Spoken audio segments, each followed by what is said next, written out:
Welcome to the Atlaran Adventuring Company. This is the world of Atlaran. Beyond the Forgotten Realms and perhaps not far from Exandria, Atlaran and her two-moon sky have seen leviathans, dissolutions, divine gates, and calamities. And that's only the last 5,000 years. These have all played parts in the world's fate, but it's the people that truly shape the future. And, every so often, little windows of time, short glimpses into exceptional people's lives, are plucked from the midst of the chaotic centuries, and we call them stories. They're not always epics of heroism and bravery, quite the contrary. Every hero was once a bumbling fool, or a selfish mercenary looking to make a platinum, or, in most cases, both. But on a far smaller scale, perhaps it is time we look at the 300 years since our last story. Much of the world of Atlaran has entered an industrial age of machines, magics, gunpowder, and most volatile of all, the printing press. Factions and nations fight for political supremacy as much with blade and bow as paper and ink. But the machinations of nobles don't mean much to our crew. In this particular window in time, it is the year 501, and despite the advancements of the world, the Antarctic continent of Frosthold is still a little behind. A trio of wanderers have unknowingly taken up a mercenary contract together, intertwining their separate threads. Each seek a form of salvation in their own way. One must undo a mistake, one must find their strength, and one must find their true place. Scrappy misfits all. This is their story, pitted against a world of danger and rushing further into the unknown every waking moment. I need no weapon, for I am the weapon. I need no armor, for my family is my armor. When I fall, I rise to guard eternal. This was the Nothar creed that Foostrak Broadhorn was raised by.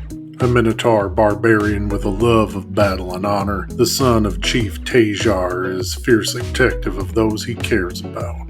Foostrak is traveling the world to learn new fighting styles and techniques, and hoping to bring them back home to Garrett Eldathos. While not exactly smart, Foostrak makes up for it in brute strength and tenacity on the battlefield. The maul on his back comes in handy, but Foostrak prefers unarmed combat to even the playing field. Despite his gruff exterior, Foostrak can be quite patient, kind, and gentle, but guards the secrets of his past tightly, though it may soon catch up with him.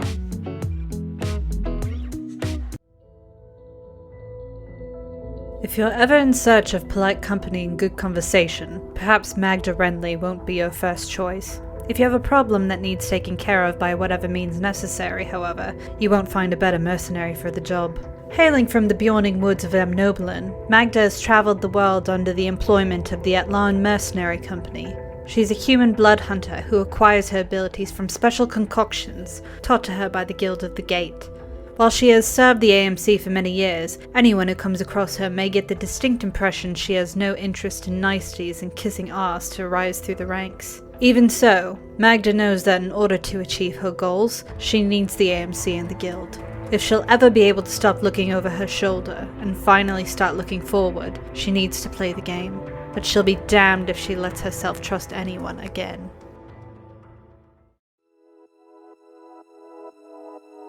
Oh, hey there, guy. My name is Noah Nicholas Nesbitt Borago, which, is probably too many names, but Ma and Dad couldn't pick one they liked best, and even after all that effort to choose one they liked, they ended up calling me Nick, wouldn't you know? Even my babysitters growing up, old Alma and Candy, called me all sorts of things because Christ, they had a lot to choose from, didn't they? Half the time I don't even know who anyone is talking to, but I answer anyway because I just like to be helpful. Okay, where was I? Oh yeah, you can just call me Noah. I grew up in a sweet little suburb of Port Midcord called Reese's Ridge, and I tell you what, I wouldn't have it any other way. My parents have a successful little potion shop that I helped out with as a kid. My dad was doing crazy experiments with the potions while Ma was tinkering away on whatever she could find. I remember some of the other kids while I was growing up, they would come to our neighborhood barbecues and bring their toys over to show off. Why, this one time I accidentally melted poor Patty's new doll, and boy did I feel silly. After that, you can sure bet I got a good lesson in potion safety. Well, once I got older, I traveled around with the Phelan caravan since, they were good friends of the folks, and I learned a lot more on my travels. Now, after traveling so much, I've helped the folks expand the business and, created a few more things that we can stock in our stores. I came to Frosthold in search of some rare ingredients and make some new, potion things with. And I'll be darned all the heck if I'm not gonna come up with something cool to show Mom and Dad next time I come home.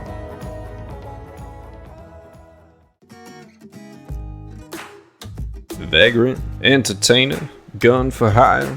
Christmas Fortunemær has been known as many things and gone by various names. Whatever suits him best at the time. To get to the next day, to the next job, to the next handful of coin. Christmas does not go out of his way to show cruelty nor kindness, and grants neither favor nor misfortune. He acts solely for his own interests, and only helps or harms others to further those interests.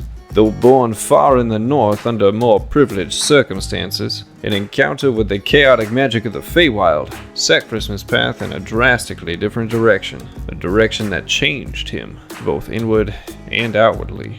But with change comes freedom, and with freedom comes danger. Survival from one day to the next is both exhilarating and grueling, but Christmas has mastered surviving. Whether by the stage or a passing stranger's pocket, making it to the next day is his specialty.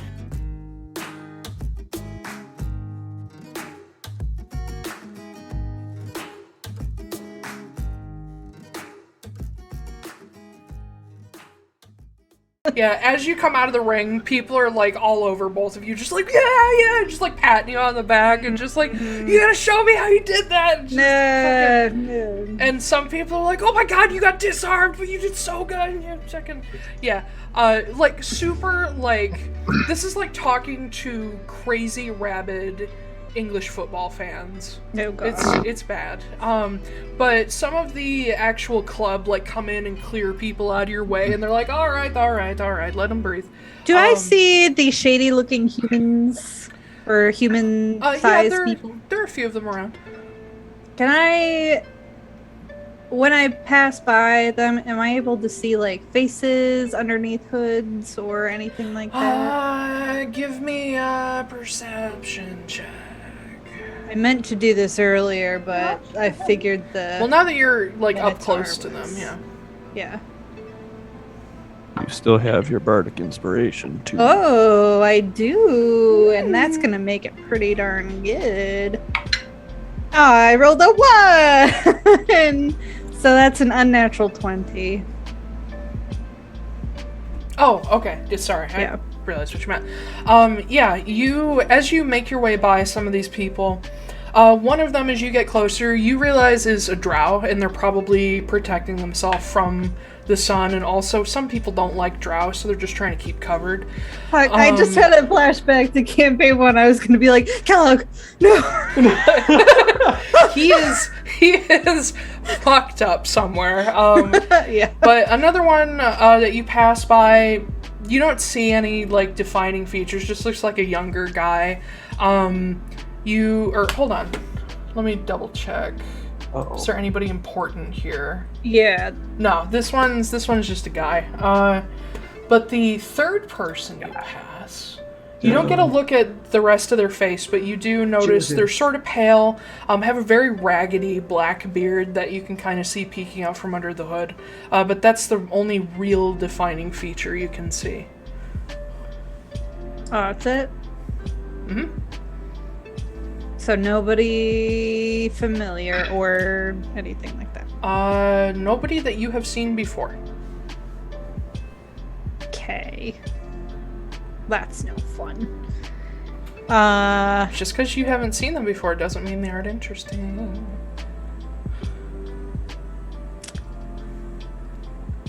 I can't make a history check, see if there are anybody important, or...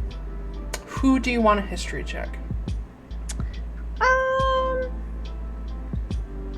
So... There's a drow, there's a youngish guy who's just sort of wrapped up, you don't know why, and then there's the guy with the dark beard who is like fully covered. I'll try and go with dark beard guy. Okay, go ahead and roll me a history. And I have advantage. 12. 12? Yep. I mean, pale skin and dark beard's pretty fucking common. I know.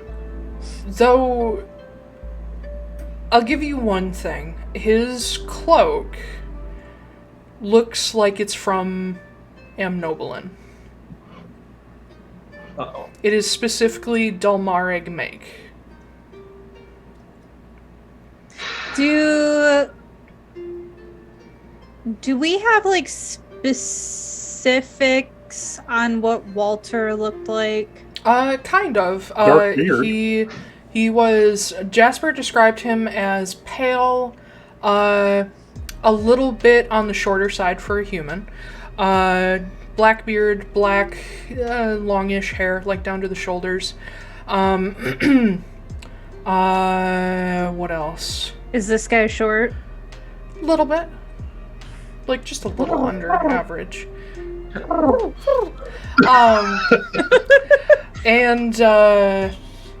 Yeah, that's about it.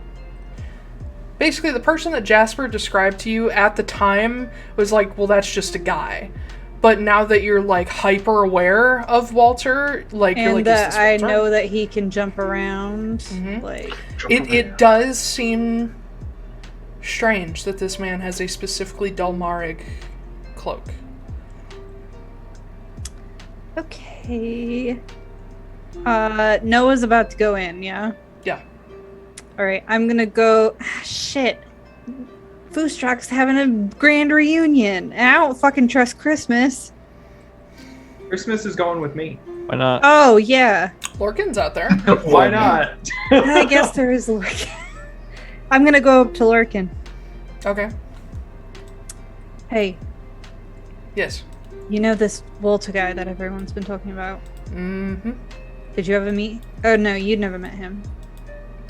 What am I No. saying?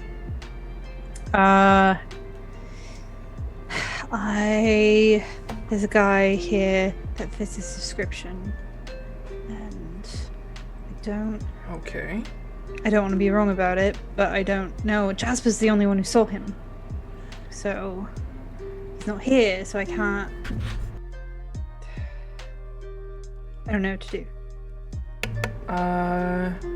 Should I go see if I can hear anything? Talk to him? Should I pull a you and go talk to the stranger for you? I don't. I mean, he and I have Are never you- met. Are you going to be conspicuous or inconspicuous about it? Because you are. I don't know. You have Fey markings on you. You have. I do, but there are Ladrin in this world. Listen, I'll put it this way. My greatest talent is putting people at ease. Except for Magda. She's willfully not at ease with anything, so that's nothing. Yeah. I'm a talker, more so than anything else. Okay, just be careful and give me some sort of signal if you need help. All right. If you see me, because I can't be very obvious about it. Tell you what, if you see me tug on my ear, that's I need help. Okay. All right. And he has you point out the person to him, and he just goes strolling through the crowd. Foostrak, you get out of the ring, and your potion of growth fades. What do you do? Going back over to my mom. Make a perception check. Oh no! She left! No! He's gone. That is a 17. You don't see her anywhere. Not even in the pit? Nope.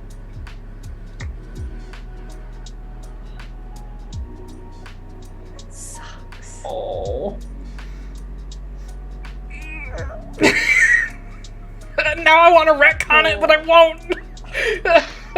No. Has Foostrak already been given his winnings? Yeah, they would be handed to you almost as immediately as you get out. Oh yeah, Okay. how much is How that? much did you bet? I bet 1 platinum. You bet 1 platinum on your own fight, so that means you are given that and an additional platinum. No, you're given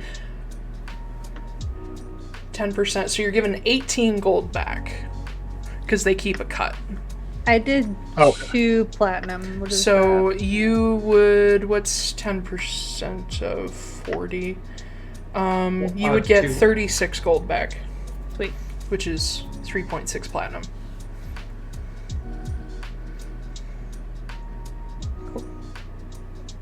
Okay.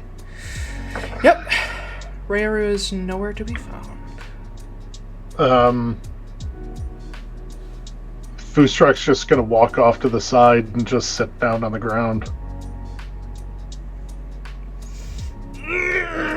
Alright, next fight! No, be the mean DM, do it, alright. Christmas and Noah. As we're walking down into the pit, or while all this was going on, I'm scanning the pit to see if there are any, like, loose stones, like bigger rocks, or if there's any, like, loose bricks or anything. Yeah, there are a few loose bricks. This ring is made mostly out of clay bricks and mortar. And then it has like mosaics in areas, but you can find a few loose bricks. Okay, good to know. I am also, as we're going in here, Christmas is kind of like singing almost like under his breath, like a little melody in Sylvan. And I will Cool. give a bardic inspiration dice to Noah. Okay, is that a D6? That is a D6. Okay. Good to know. Bards, yeah. Yeah, Yeah. love birds. So Man, great. it's so nice to have a charismatic character on the team. Thanks, guys. You don't have any charisma. My charisma is absolutely 0, but yeah. Yeah, I think But I am Lorcan- charismatic. I think I mean, Lorcan charisma is the score other is how one. good you are at using your charisma, but you can still be talkative and an Yeah. extrovert. You know, like yeah. I think Lorcan's is pretty high, though. Don't know if it's as high as Christmas. I mean, he's an ex-archfey, so I would imagine it'd be pretty. Lorcan has an 18. Aha, same. Nice. Yeah. He used to be a charisma-based caster, so now he's Used to be. a fighter, technically. Now he's a fucking waste of space. Wow. But we'll find out. Won't be a waste of space when you find out his connections. We'll see. We'll see if you even get access to his connections. We'll see. Do. Hold on, sorry. Grabbing the peeps. What is this other person? Blake, Fair. odds or evens? Odds.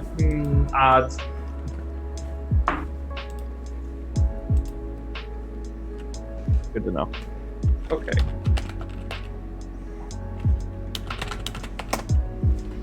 Gonna have a ranger and an artificer. Oh, an artificer? Yes. Ooh. An artillerist, specifically. Oh my god. Well, that doesn't seem fair. It seems very fair. Great, he can use guns, but I can't use my gun. Well, his gun is not a gun. It's an eldritch cannon. It's not a physical That's a weapon. fucking gun. It's a Oh it's my not a God. physical weapon. Whatever, I'm gonna destroy him. Sure you are. All right, kids, roll your initiatives. Okay. Holy shit, I have +4 to initiative. Yeah, dexterity. Jesus. 7. Oh, I have fuck. plus 12. 4 initiative, too. Okay. Well, because we played the whole campaign and Kit had +2 the entire time. Yeah. His initiative was garbage. Sorry, what can't- were your two? 12. 7. So wow, they managed to roll lower than both of you. Yes. Shit. I'm going first. Artillerist, ranger, which is sad. that the ranger rolled that low when they're a fucking dex-based person. Right. All right. So, Noah, as the whistle is blown to start, once you guys are all readied up, how you start? 5, 10, 15. All right. Noah is going to run over here. Okay. He's going to bonus action take his Nope. He's gonna wait. I'm going to, for my action, I'm gonna cast catapult, and I'm gonna grab one of those bricks, and I'm gonna catapult it in a straight line for 60 feet. Okay. They need to make It's gonna dexterity. hit both of them? Yeah, it's 60 feet, so it'll hit both of them. I think it, like an arrow, it stops when it hits its first target. It said stopping early if it impacts against a solid surface. If the object would strike a creature, that creature must make a dexterity saving throw. Yeah, it would be considered a solid surface to hit. Okay, but if they fail the save, it continues. Okay, gotcha. Yeah. So what's the save? Dexterity. 2. 2? Nope. They had to make 14, so it's dexterity for the second guy. All right. Natural 1. Yes! Okay. So, wow! 3d8 bludgeoning damage. That's gonna be 10 bludgeoning damage to both of them. All right. Unless you want me to roll separate for the Let's second keep it guy. simple. Okay. All right. Anything for... What am I gonna say? Yeah, as my bonus action, I am going to use my my potion. Yeah. Yeah, my experimental potion, which I'm trying to find. Haven't heard that in a while. What? Habadawaga. It is healing, swiftness, resilience, boldness, flight, transformation. Roll and I'll tell you what it is. Okay. 2. 2, swiftness. You get walking speed plus 10 for 1 hour. Yeah, you get to be super, extra gay. I'm extra fast now. Super extra gay. Yeah, so that's gonna be my... Get out of my way, I'm gay. Get out of my way! Starbucks is gonna close, you guys! Yeah, so... Not open 24 hours anymore ever since the pandemic. Get out of the fucking way. Sorry. That's my turn. Okay. Christmas. Ring ting ting along, ding dong ding along. Ding along. Oh. What I am gonna do is you'll watch. He's kind of like he mutters some more like Sylvan, but it's like a melody, like a low melody, as he's tracing lovely weather for Sylvan runes in the air. And then he'll kind of like Doctor Strange. He like puts his arms through the runes, and then immediately there are 3 of him. Shit! Ooh, mirror image. And I'm but going like canon, to. Oh, I'm sorry. There are 4 of him. Mirror image. Okay. Yeah, so I will cast mirror image on myself. 4 times as much holly jolly bitches. Yeah, and I'll pull up that. I am now Santa and his reindeer. Yeah. Ho motherfucker. Ho motherfucker. And then I will. That's one Blood Santa, that one Vixen, and that one's Donner. Such a bad joke. Following that, I'm just actually going to move myself so that I am right next to Noah. But there's like a bunch of me in front of him. Oh, hey there, guy. We all technically fill my space. You're a Christmas choir. That is... I don't have any... Hallelujah. I don't have any bonus actions that I can use anymore. So that's my turn.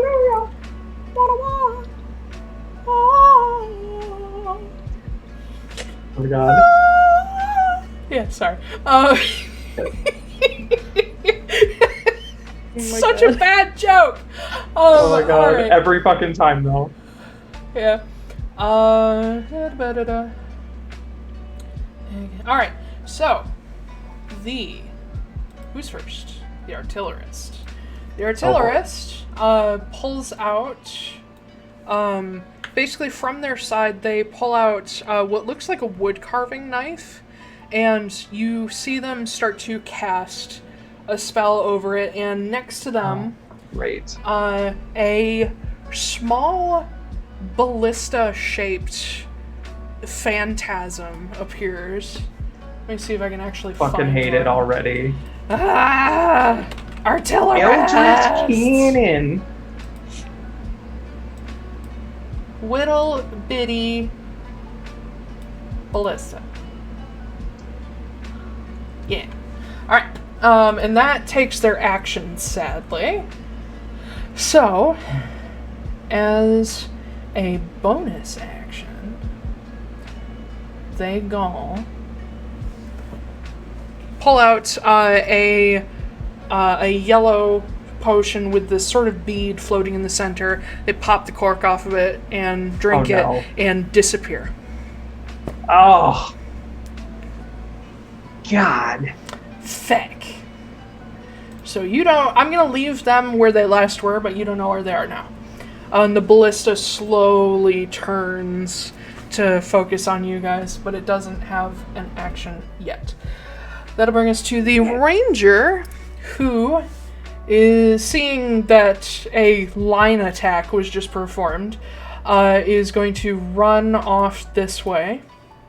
Oh, I gotta mark that. They pull out their bow, and as they pull the arrow, they point it very briefly at Noah. And Noah, you are marked by Hunter's Marked. And they pull back and First ranger to ever remember Hunter's Mark. I know, right? Only DMs ever remember Hunter's Mark, it feels like. I played a ranger for an entire campaign with Zack. I never fucking Hunter's Marked anything. I forgot. No, I kept having to remind you. No, I know. I remember. Will a 19 hit you? It sure do. Okay. Hunter's Mark is a D6, right? I believe so. Double check. Yes. Okay. So they gonna do that with day bow.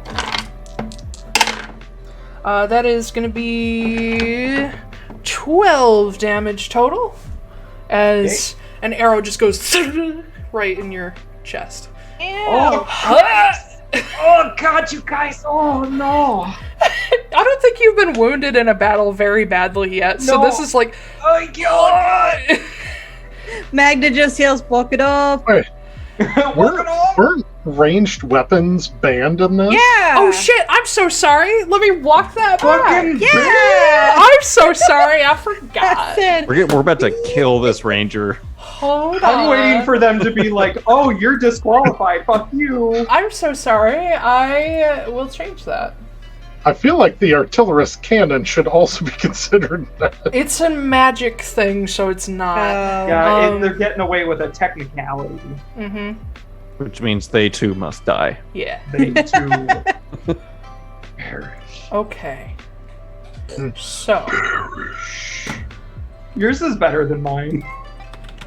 It's a thing. It is. It's fine. It's fine. I'm a forgetful bitch, so thank you for catching me. I don't actually use my vocal cords when I do that, so it's just We like... we were just happy that we were gonna get a bunch of free money. Like, that was... Yeah. They'll just be like, oh, fuck! Just, fuck, get out of the ring! Just, god damn it. They get all your way. His partner would be like, the fuck? So I'm gonna take back Hunter's Mark, because he wouldn't be using that. That's right. Or a bow. Or a bow. Instead... Instead, he is going to bonus action. You see him click his fingers, and you see this green energy start to swirl around his arm as he reaches to his back, where you see he's got a spear, and he charges toward you. Passes by where the previous person was. Now I'll roll to hit. Spears have reach, so he would actually... Oh, he's got a Spear. I thought you Yes. said spear, and I was like, he's gonna attack me with a beach ball. Yep. No. Will an 18 hit you? Yeah, Okay. cool. Double hand spear. Yeah. That's still gonna be 12 damage, so just take What that. the fuck? Yeah, he rolled max damage plus some extra shit. God damn But that is coming along with Ensnaring Strike. So I need you to make a strength saving throw. Okay. Oh no. This is making me wish that I'm gonna use I'd my use that bardic potion. inspiration for this. Yeah. So it's like Okay. the first time I've ever like seen bardic inspiration used by everyone that gets it. Everybody forgets it, yeah. 18. 18. Okay, yeah, you will save against being restrained, but you still get stabbed. That Shk. it's like, oh, you guys. It's like Right. Kit when he got smacked by Gira. Yeah. It's like, Rub some dirt in it, you'll be fine. that's unhygienic. Okay. That'll bring us back to Noah. Oh, it's my turn.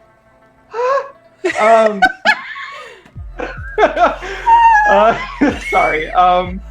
Okay, bonus actions. What can I do? Drink a potion. I could drink a potion again. Okay. I am going to. Oh, he hit me with an attack. Yes. Fucking hellish rebuke. Okay, that's your reaction. All right. Yeah, I forgot. I was like waiting for it. He Do needs to make a shit. dexterity save. Okay. Fuck. No. That's a natural 2. He's not beating Yeah! 3d10. No, wait. 2d10. Don't go crazy. Light him up, light him up. No, wait. No, it's 3d10 because it's level 2. Yeah. Fuck you, D&D. Yeah. Ron. To be fair, that is confusing. Yeah. That's going to be 19 points of fire damage. Dang. Hold on. Okay. He looks Do we have bad. any resistance? He Oh, looks good. bad. As Okay, you just light him up, he's just like, the fire dissipates. He's just like, That's what you get for cheating. Yeah.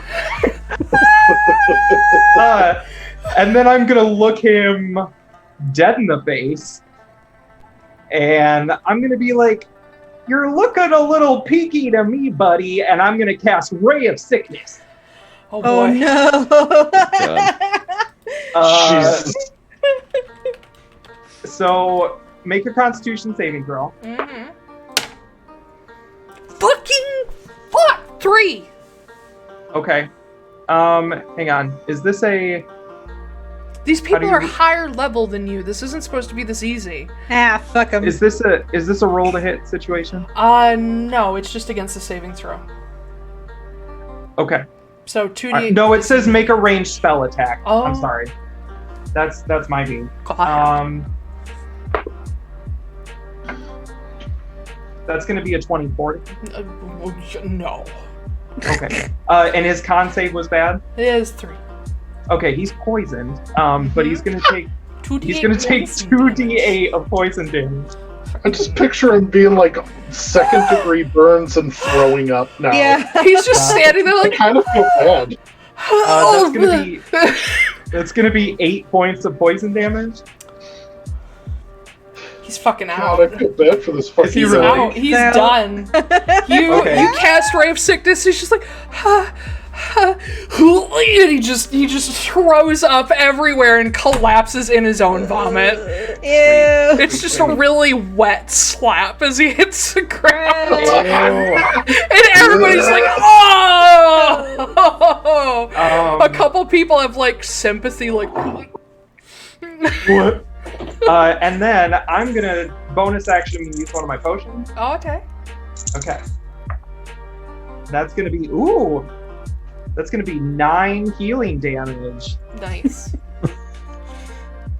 The best kind of damage. Yeah. The best kind of damage. Healing damage. The best. There, and that's the end of my turn, y'all. Okay, Christmas. I will take that potion out of my inventory. One enemy down, a ballista on the field, and the other one is disappeared. No, Noah, you see 5 versions of Christmas all turn and look at you, just like, son, you ain't even used the spear yet. Oh, I forgot I had it. You're just holding it, and you're like, oh! Oh boy. Let me see if I can light him up for you. Oh boy. He had a dagger, right? Like that's what we saw him pull out earlier. It was like a He knife pulled of sorts? out a woodcarver's knife. It was his Woodcarver's like knife. Okay. focus for his spell. Ah, gotcha. All right. Let me see here. He was hereabouts. He's still on the map where he was. Oh, that's right. Okay, Yeah. so that's where he was. I'll put a little. He's dispersed. I am not sure how far he would have gone. So you'll watch as Christmas will actually he'll hold out a hand again and start tracing glyphs in the air, and you can kind of see that there's a rose bush tattoo of sorts on his arm, but the roses don't really look like roses from right here. And you watch as they actually turn, they begin to light up and go off of his arm into the area. I'm gonna pop it right here, but I'm gonna cast Fairy Fire. Yeah, I figured Nice. that's what Which will be in a 20-foot radius from right there. Okay. So if he's there, he is gonna be lit up in violet light. 20-foot Violet. radius means 20 foot across. Yeah. Yes. 20-foot radius means... Yes. Because diameter is 40 halfway. feet across. No, radius is half. Radius is half. Oh, Radius yeah. is half, so it's 40 feet. Yeah, it's Okay. like a But I apologize, I am being dumb. It is a 20-foot cube, so it 20 is foot actually 20 feet across. That's what it is. Okay. So like this? No, That's 20 10, feet but yes. across. That's 10 feet Sorry. across. Yeah. Undo. Double. 10, 15, 20. Where are you? Do you want me to 4x4. scooch it over a little bit? Can we put it a little bit, one square to the right? Bam. Yeah, right there. Okay. So in that case, you see lit up in green this sort of silhouette of the artillerist, and you can see even in this glitter, you can see them stop and turn and be like, "Fuck." I apologize. Yeah. They have to make a dexterity saving throw. Oh. 4. Is it less than 14? Yep. Yeah, got him. They can't get a plus 10. But yeah, they're lit up. Sweet. Yep. So he's got, and the square is gone, but I need to see where the field was just for, because I think fairy fire sticks, doesn't it?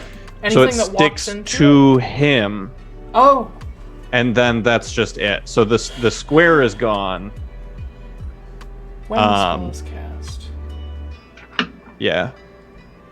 So Okay. when the spell is cast, they make a dex throw, and then the square is gone, but they're still marked. Okay. Yep. And it's Of course. concentration for 1 minute. So I'll leave the green dot on them to show that they are lit up by fairy fire. And you will have advantage on attack throws. All right. Get them. That would bring us to the artillerist's turn, in which case I get to have some fun if I can hit. The ballista is going to fire at Noah. Yeah, that's not a shocker. Because aiming at Christmas at this current moment would be a bad idea. Because it's more likely to miss. So ranged spell attack. 18? Yep. And then Force Oh, whoops, no. damage. There's no save, you just get pushed. So, you are not only hit, but you are smacked back into the wall. Okay. Pushed 5 feet.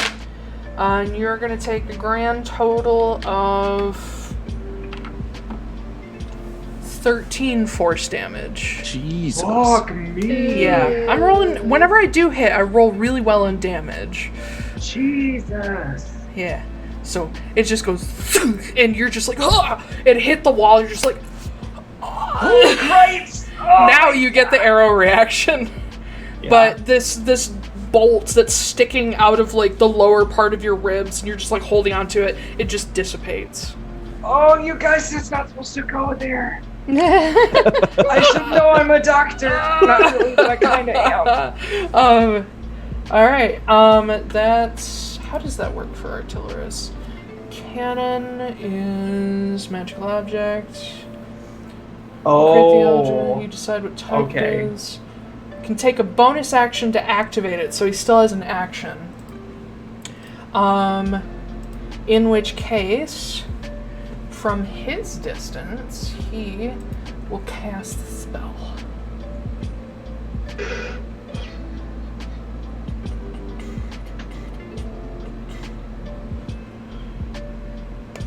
Hold on, I need to figure out the artillerist spells.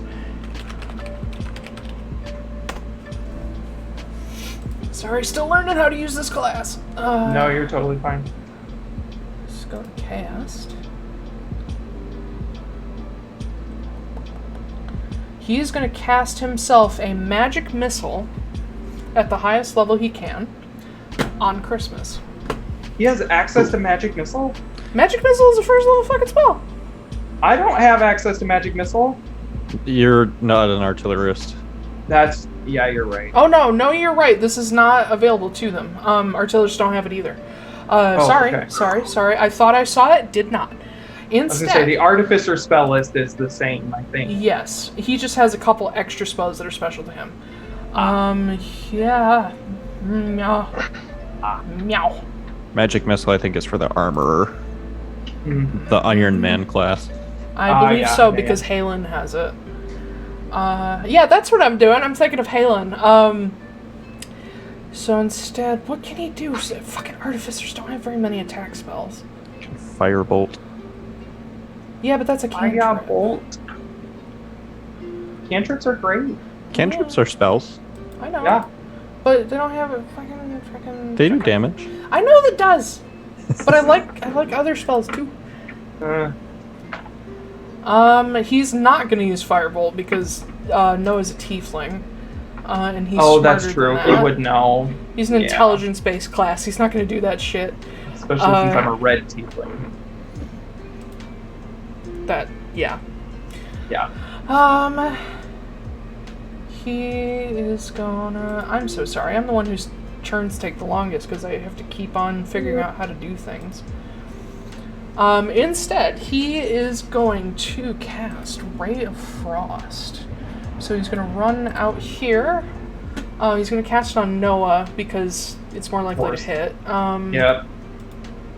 And then Ray of Frost, spell attack.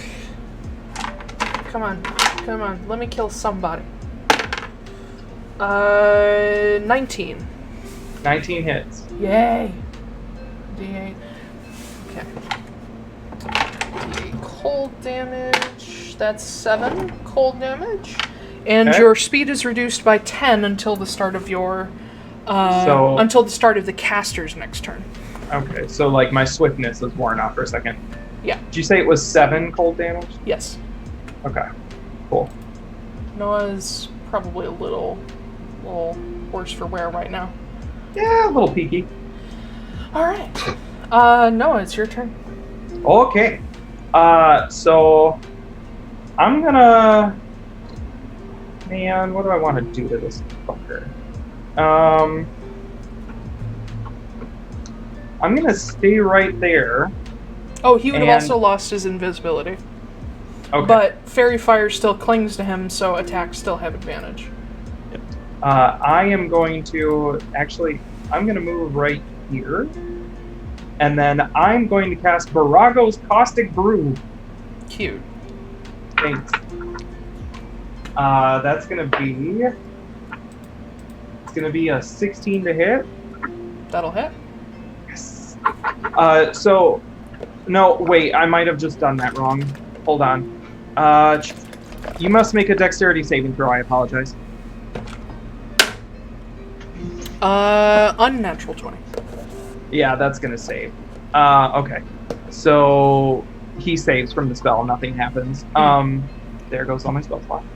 And as a bonus action, I can't cast anything. Huh. I have a thought. So we can use potions. That's Yes. not a big deal. Okay.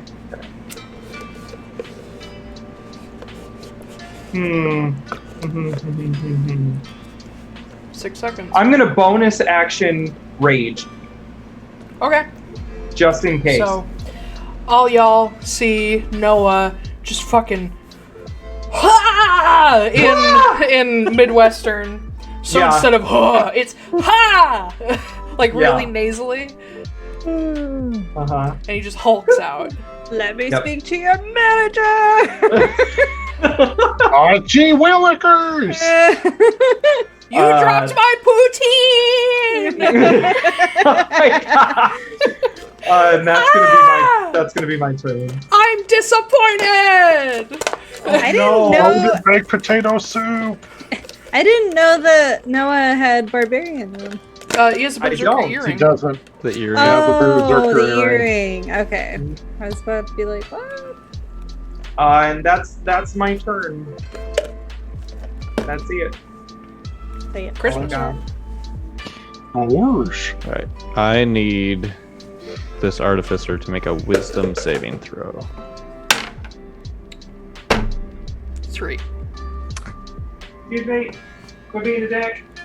No, No, father. So I am gonna use my last second level spell slot to cast Dissonant Whispers. I whisper a discordant melody that only the artificer can hear. And on a failed save, he takes 4d6 psychic damage to get out all my sneak attack dice that I have for when I play rogues. Am I hearing a cat or a chicken in the background? Pretty sure it's a cat. It's not Just keep hearing like, It's not me. Nope. There's It no might noise be over Hannah. here. I rolled a 6 and 3 1s. Oh. So that is 9 points of psychic damage, and they need to use their reaction to immediately run as far away as they can from Their me. reaction? They have to use their reaction to run as far away as they can from me, because they are fucking terrified right now. Yeah. You, so Noah, you would see Christmas and all of his mirror images cast this spell in front of him and point it toward the artificer. And the artificer, who is getting ready to focus back on their ballista to fire, they turn and look at Christmas, just wide-eyed, and they fucking turn and run. Make for fun, make me an intimidation check. With advantage. Pull up my intimidation here.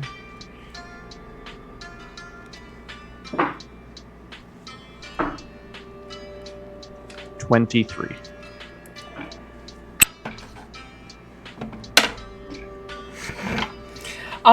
As he goes, he takes a flying leap at the pit wall and starts climbing, and you hear the ref blow the whistle. It's like, disqualified, and it's over. Yeah. Just real quick, just reach his arms out like that, and the sigils that are like drawn in the air break on his arms, and now there's just one Christmas. Yeah. This guy fucking climbs out of the pit and just runs. Yeah. I don't have any more magic. I was going to heal myself, but no. Yeah, medics come over. do come out onto the field. Oh. to help you out if you need. Oh, please help me! Oh my god! One of them comes up and one of them, this like kind of sassy looking dwarf lady, comes up and like baps you on the cheek. She's gonna give you 12 healing. Yay! 12 healing. I'm gonna burn a healing word. And I will get you some hit points as well. Come over and slap you on the shoulder, be like, you did a pretty good job there. Everybody's just slapping you. Oh god, it's a weird day.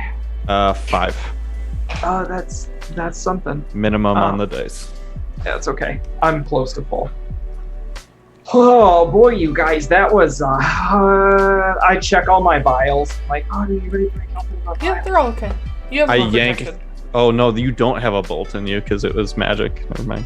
Yeah, no, I don't. It's just a big hole in my body. Yeah, that's now like knitted shut a little bit. Yeah, just like, okay, well, that was fun, you guys. Let's go get our money. Yeah. In the meantime, before we wrap up for tonight, as you guys are coming out of the ring, and you see Foostrak sitting by himself away from the ring a ways, Lorcan has been speaking to this hooded figure. And Magda, I've been like, yeah. As you're watching him, you see him like wander up and like sort of post up next to the guy, like watching the match. And you see him occasionally like lean his head over and talk to the guy. And the guy like looks over. You can see his mouth move as he speaks back. And at one point, Lorcan turns and offers him a hand, and the guy shakes it. And they just sort of chatter while the match is taking place. And it's over pretty fast, but at the end, the hooded man sort of, you see him like go, oh, damn it. Like that sort of motion. And Lorcan kind of chuckles and speaks to him with a smile, and the guy shrugs, and there's just some sort of like, you can tell he may have lost on a bet in this, but Lorcan is sort of, Lorcan who did bet on Christmas and Noah is sort of like talking to him about it. Well, you said the house keeps 20%, right? 10%. 10%. That's 1 gold per 10 gold. Yeah. So 1 gold per platinum. So I lose 6 gold.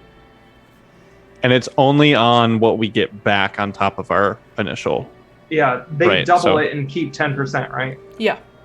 Okay. 10% of the doubled amount or 10% of the cut back? 10% of what you get total. So how much did you bet?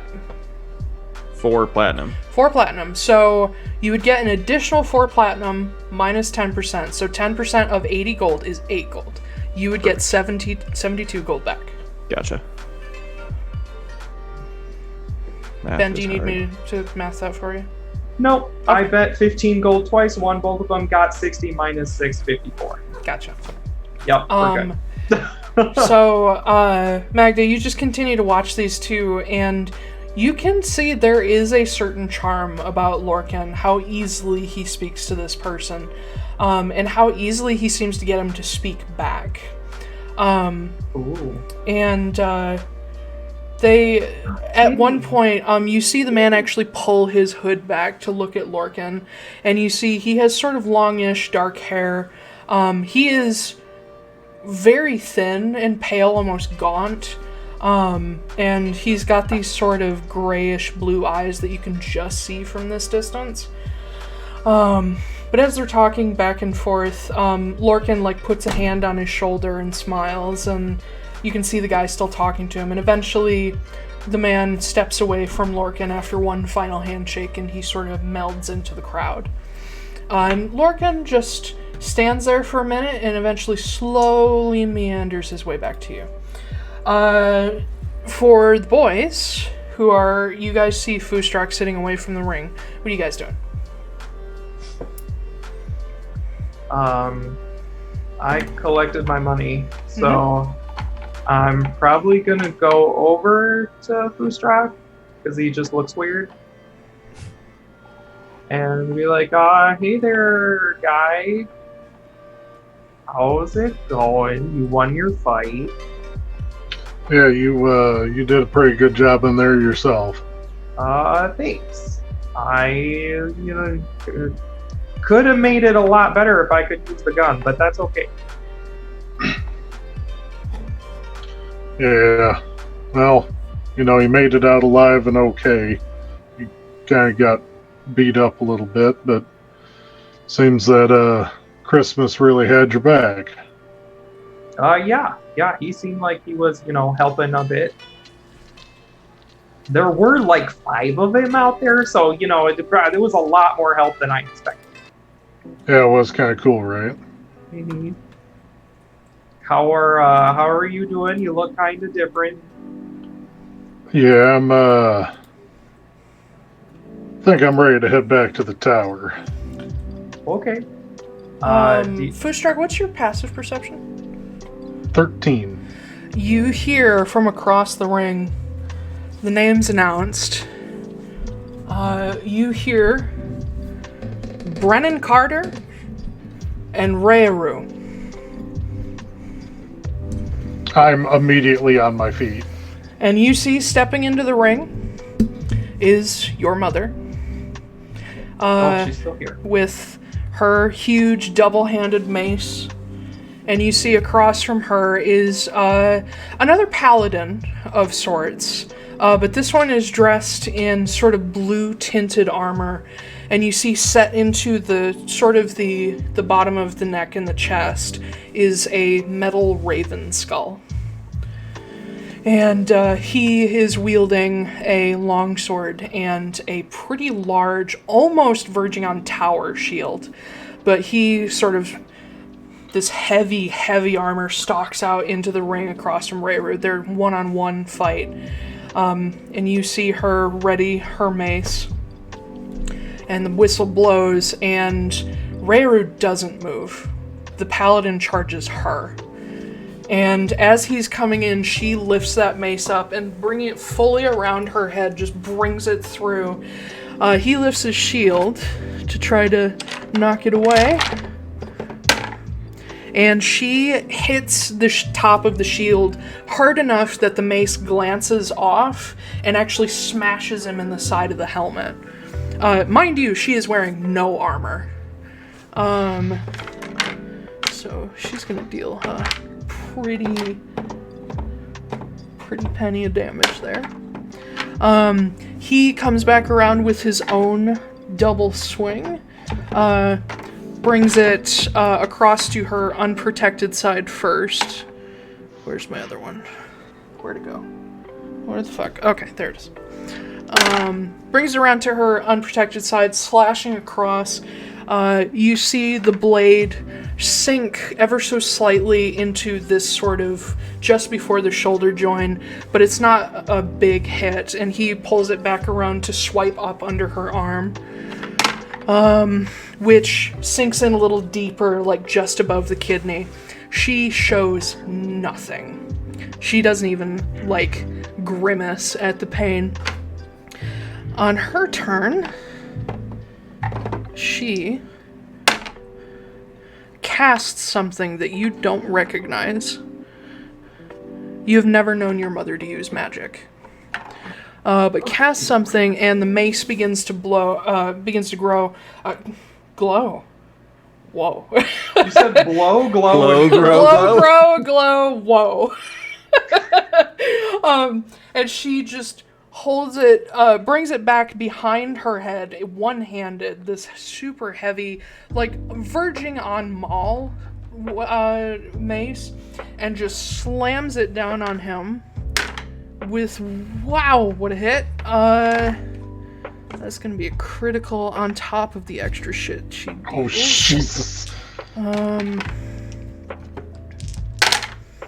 And as it hits him, just under his sword arm, or just above his sword arm, rather, you see it just explode in sort of these purple and purple and kind of gray flames, and it just begins to catch on the padding that's underneath his armor, but it quickly goes out because it won't spread. But he is sort of knocked off kilter, and you hear him under his helmet just let out this battle cry as he comes back at her. And he takes another hit, and he is going to pump a smite into that. Unlike the other paladin, who is a paladin of Bahamut, this is a paladin of the Raven Queen, so his looks a little different. Woo. Get the right dice here.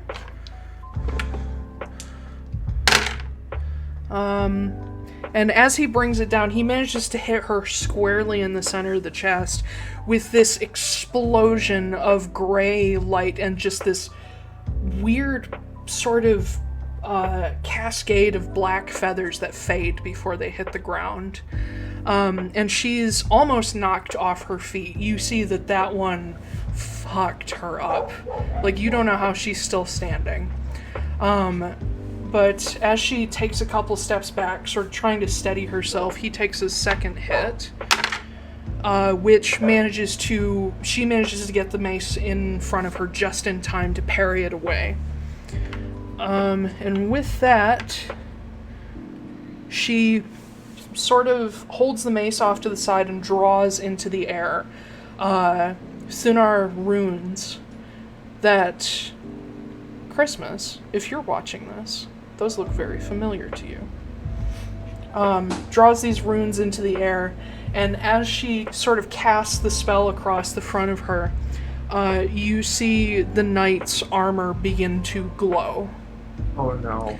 And you hear him start to panic under all of it, and he comes back in for a couple more hits, just trying to fight through the pain. Misses on both of them, and just whiff back and forth, and she brings in her mace again.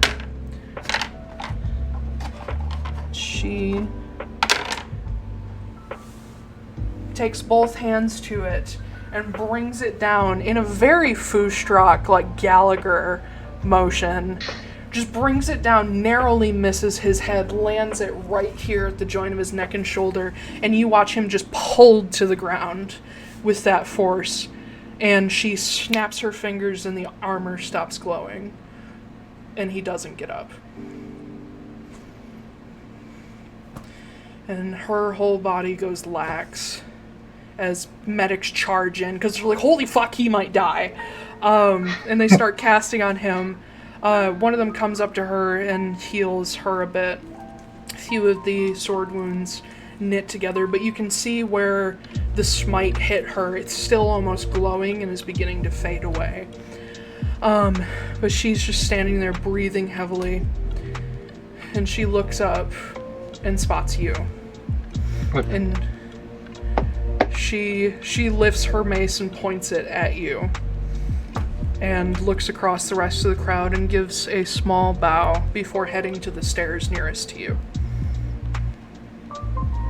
Oh yeah, I help her up. Mm-hmm. You pull her up out of the pit. She drops her mace on the ground and just big hug. And the rest of you see this. Yeah, just hugging her back. Even Lorcan and Magda, you see this from across the ring. But just big muscle hugs. And she will not let go of you. I clocked that and everything. I'm like, okay, good, she didn't leave. And then I turn back to Lorcan. I'm like, so what'd you get? Well, his name's Walter. I'm taking off. I'm going off. You're going after him? Yep. Oh shit! All right. Whoa! Shit's happening. Okay. So let me ask you guys this as a group: do you want to keep going for a little while since we lost a bunch of time? I know we've already gone over, but since we lost a bunch of time, or do you want to end here and start the next game, like hit the ground running? Ooh, I'm a little torn. Yeah. Because that is a really good cliffhanger. There. Yeah. I'll defer to everybody else. If everybody else wants to keep playing, I will definitely play it. I would like to. This is where you find out that we're all a bunch of passive-aggressive people from the Midwest, where every single one of us is like, I'll just do what everyone else wants to do. Do we want to just flip a coin then? Because that's what I was going to say too, is just... Unless anyone's the super one... opposed. No offense to the rest of you, but the one I'm concerned about is Zack, because he's the one who usually needs to leave while we're talking afterward. Yeah, that was the thing that I was thinking about. But at the same time, I'm also having a really good time while we're still playing. Do you think Alina would forgive us? I mean, I'm sure that she would. We've usually been pretty good. Yeah. We can go for a little bit longer. Okay. Yeah, I'm curious about this now, and also, I mean, I got Rayoru back, so yeah. At least for now, unless you take her from me in some horrible fashion. Yeah. Everybody else good with that? Keep going. Okay, let's do it. I think Alina just yelled down the stairs. I heard her. Oh, what did she say? No! Get off the internet! I'll just text her. Okay. No! Come up here! Now! You're mine! Battles, no! That's definitely what she said. Alina just messaged me, said forgiven. Yeah, she just said yes. Yeah. Thanks, we love you. Okay. Christmas's original plan was, after seeing the fight and seeing Foostrak and some Minotaur that he doesn't know hug like that and see that there's a connection, he was going to leave and go back to the tower. If he sees Magda take off, like she is, like, in a way, he will instead follow Magda. Okay, first, Magda, make me a perception check.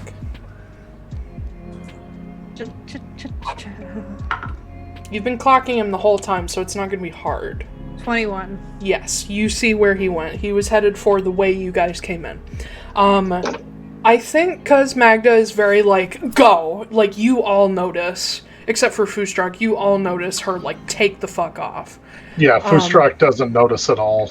Yeah, and Lorcan's like, fuck, alright, and he follows as well. Lorcan sort of makes an arc toward you guys, says, Walter, and he just chases after Magda.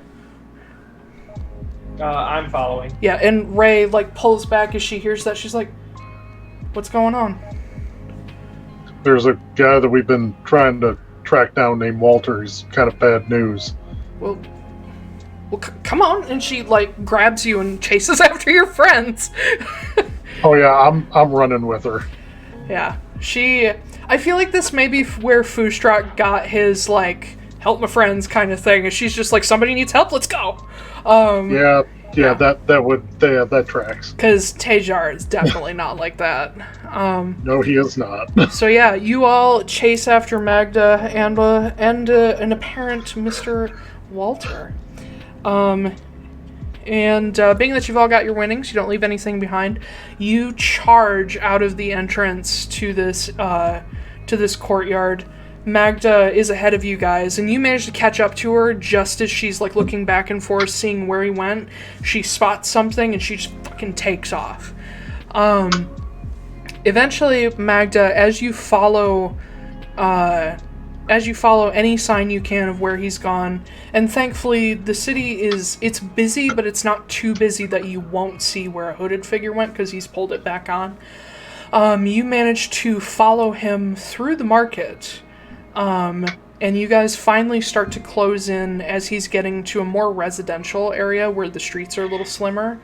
And just as you're, like, starting to get within range of him to do something, he cuts down an alleyway. Hey, is there any, from what I know about the city, is there any way to cut him off somewhere? You don't know Yara well enough, though you do know that there are alleys pretty much several per block. So there's probably a way, but you have no way to know which way he's going to turn. Question. Yes. Do I know a way that I would be able to cut him off? Because I've been here for a hot second. True. Make me a... You can do survival or history. I think they're the same. Hold on. I was to say, knowing your skill Wisdom chart. or intelligence, yeah. I will say that Noah still has the swiftness potion going because it lasts for 10 minutes. Okay. So he is catching up to him. He's moved past everybody and catching up. Yeah. Natural 20. Hey. All right. Was that history or survival? That was survival, we're going to say. It's the same. So, yeah. So, seeing him turn into Technically this a alley... 22. Seeing him turn into this alley, you know something about the residential, inner neighborhoods of Yara, which is, like where the fighting pit is, they all have inner community courtyards. So he is going into one of these courtyards. If you guys turn down one of the alleys, you should be able to get into open space, not to cut him off, but to see where he's going. You're a little too far behind him to actually cut him off yet. Noah, on the other hand, you who are closer, if you want to, you can stay on his tail and go down the same alley. I'll stay on his tail since I have that extra 10 feet. Okay, and are you trying to, are you trying to look like you belong there, or are you just beelining? I'm beelining. Okay.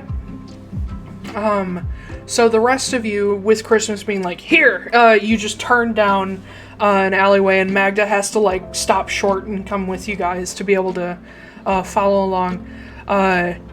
All of you come out of different alleyways at the same time as you see the hooded figure stepping into this sort of inner park area that's super heavily wooded.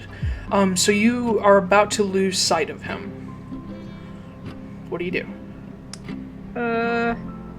I'm pretty close to him, yeah? Yeah, I'd say you're within 60 feet. Okay.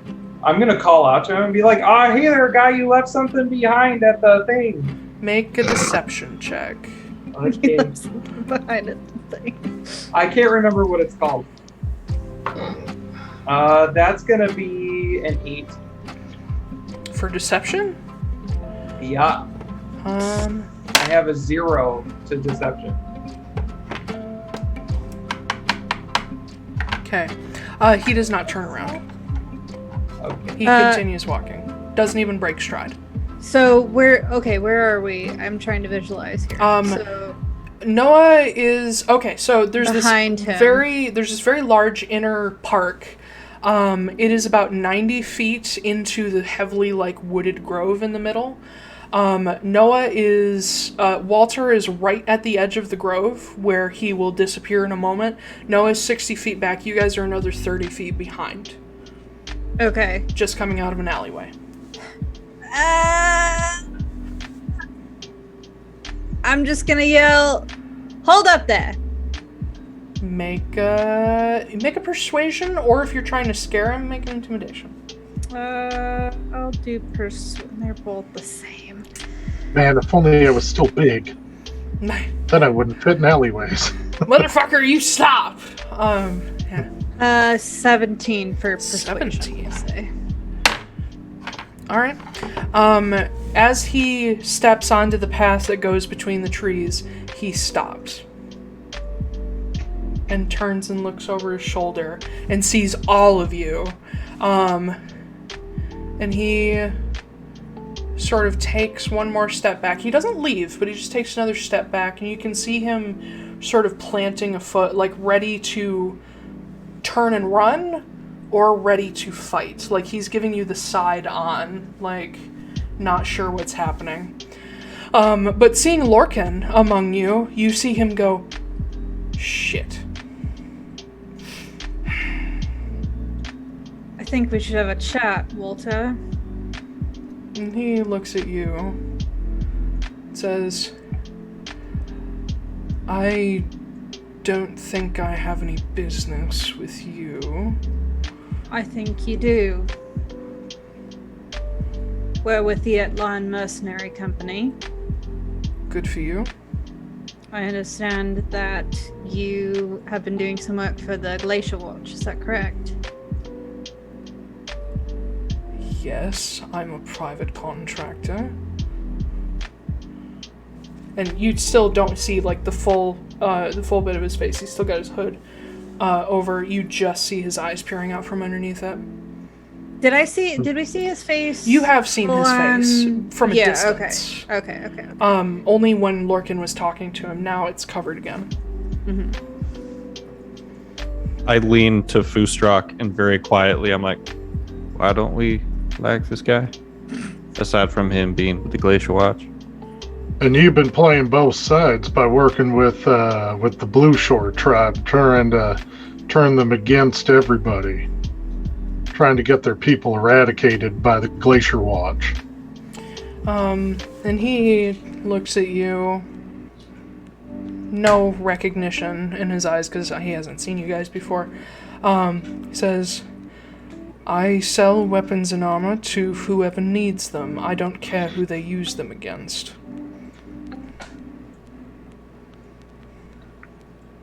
Let I me think you're ask doing you. a bit more than selling weapons there, friend. You're selling eyes too.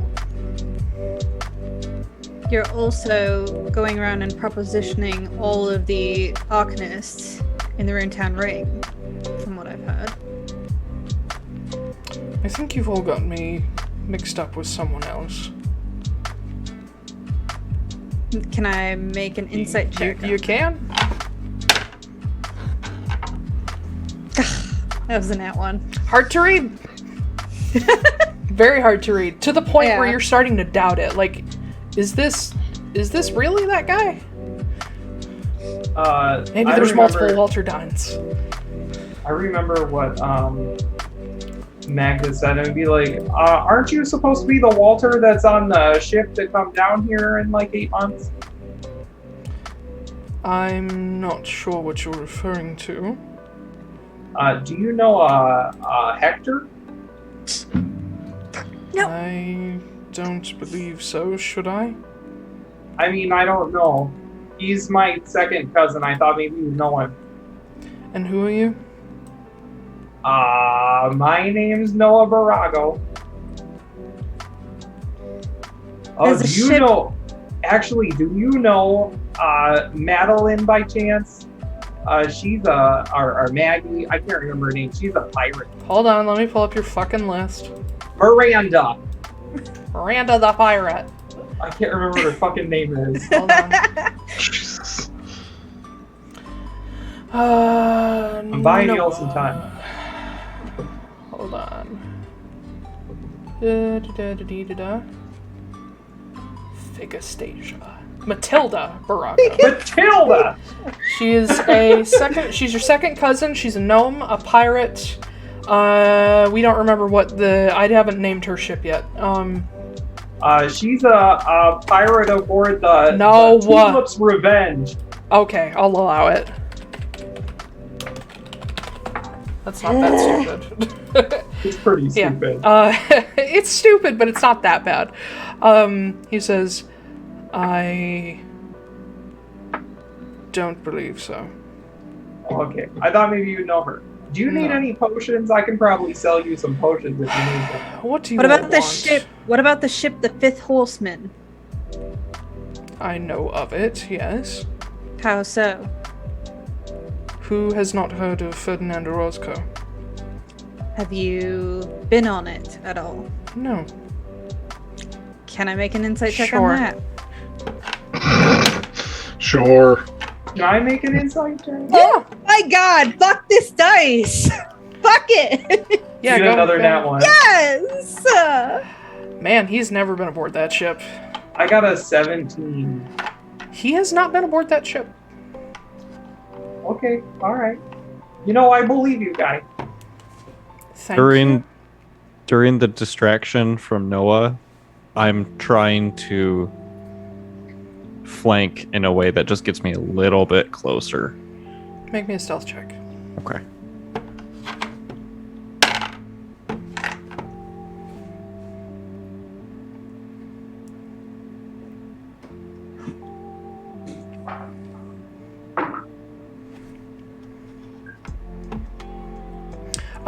Foostrak, you will notice your mother has disappeared.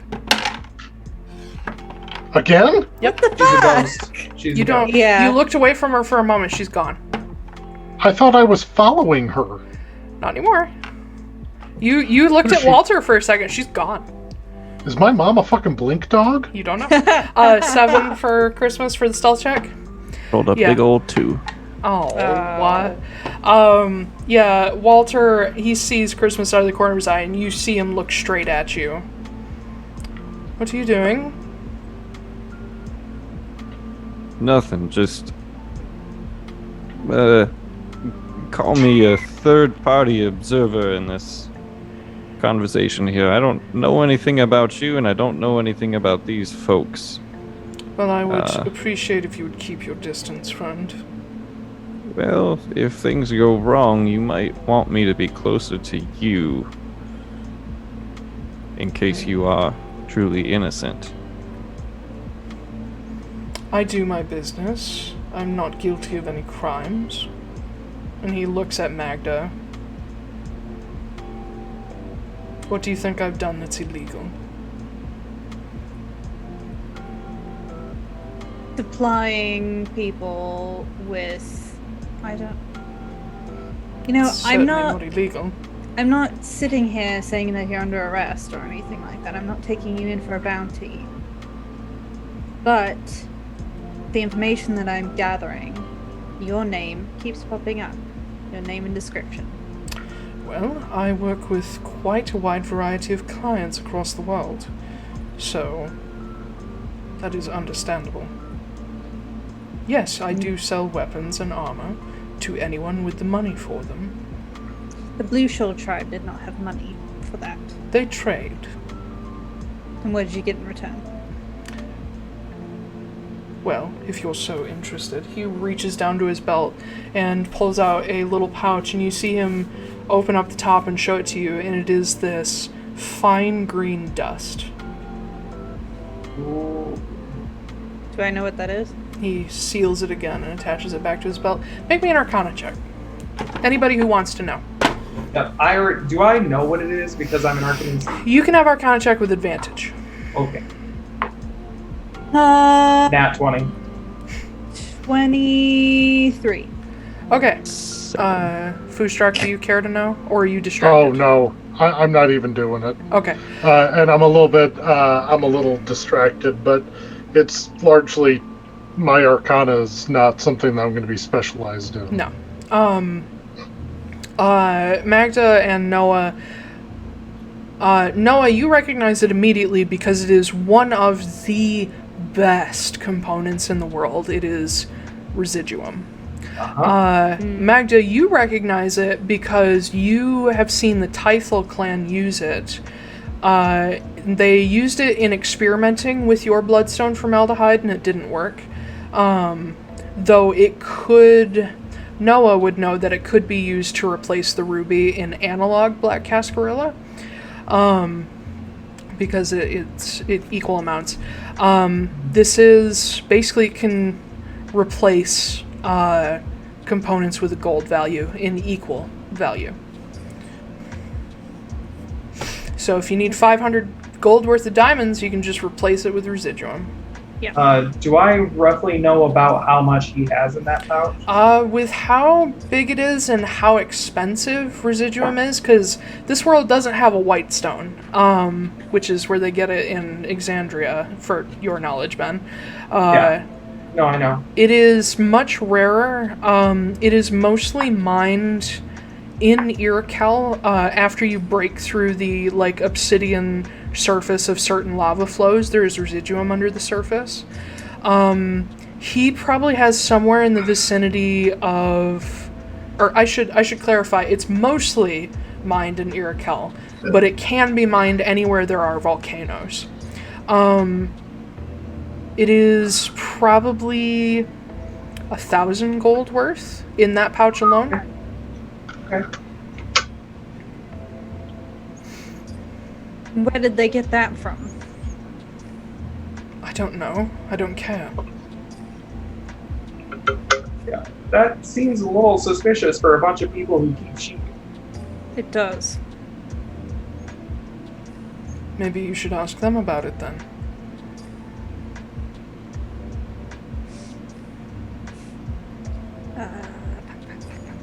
Am I under arrest or not? I mean, what are we going to charge you with? Being a piece of shit? I don't believe that's against the law either, so if you don't mind, I have business to attend to.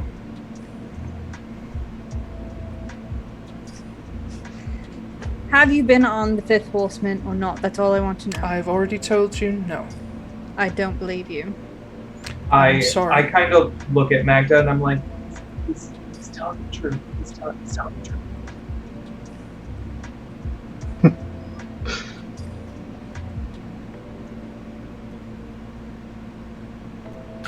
Do you pay people then to put you on ship manifests to throw people off your trail from where Why you are? would I need to throw anyone off a perfectly legal trail? It's a good question. Because I know for a fact that a Walter Dine is on the manifest for a ship right now, leaving Amnoblin, halfway across the world. And I assume that's the Fifth Horseman.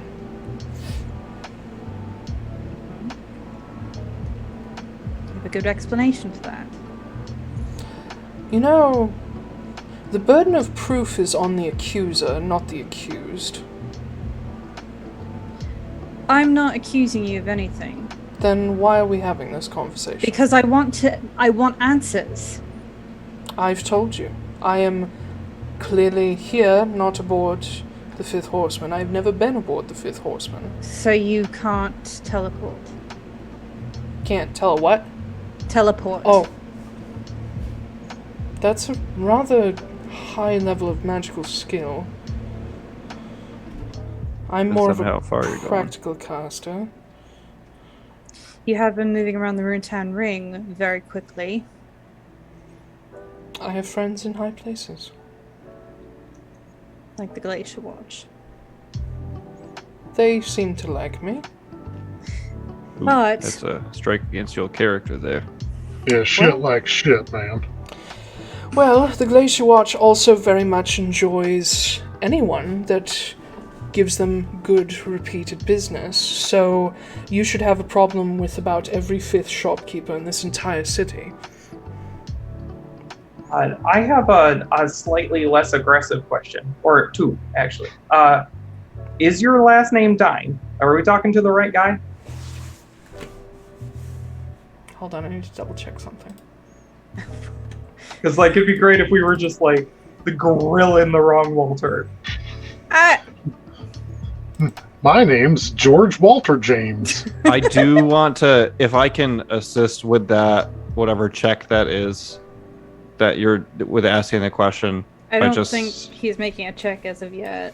If he does, I'm going to interject to see if I can assist with that. Hold on, that's spelled wrong. But it has to be him because he's basically confirmed that he's doing all of this stuff. Yeah. He He just hasn't confirmed says, that he's been on the ship. my name is Walter Brent. I would Do like I to believe make an him? insight check on that. Yeah, sure, make your insight checks. 9. 17. That appears to be the truth. Okay, then my second question is... well, I guess my second question is for you, Magda. Why are we...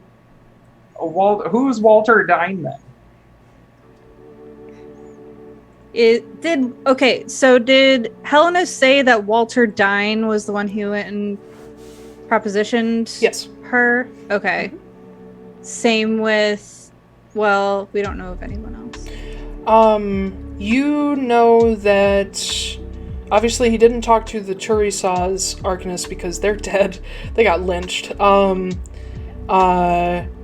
Helena believes he has probably passed through Manas, but she doesn't know for sure. It would make sense if he had. You know he's also been through Bowbend, which is not one of the rune towns. Okay. Is Walterdine an alias that you use? No. Can I make an insight check Yes, on you that? can. Yes. 9. He's lying. 9. It is. He's lying? Yes. Okay.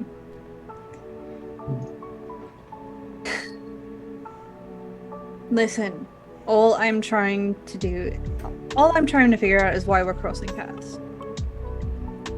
Well, that depends on what your business is. What are all of you? Traveling, glory fighters, mercenaries, meddlers? Yeah, probably that last one. A little bit of both. Technically, I'm not officially with them yet.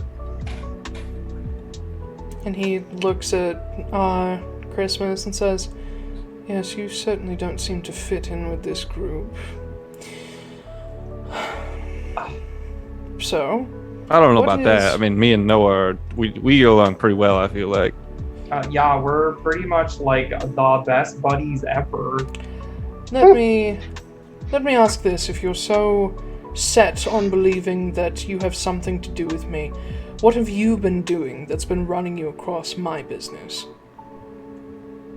Saving the Blue Shore tribe, for one thing, against the Glacier Watch. The wars they get into with each other are not my issue. It is when you're the one causing the fighting. I am not causing the fighting. I am outfitting people who can afford it. Right. You're kind of instigating. You ain't helping nobody but yourself. Is that not what business is? Oh. Is there something wrong with that? That question is aimed at Foostrak. Problem is that he's fucking around and getting people killed. I sell weapons and armor. They're literally for killing people. If you have a problem with my business, you need to take it up with Veneer Arms, not me. But,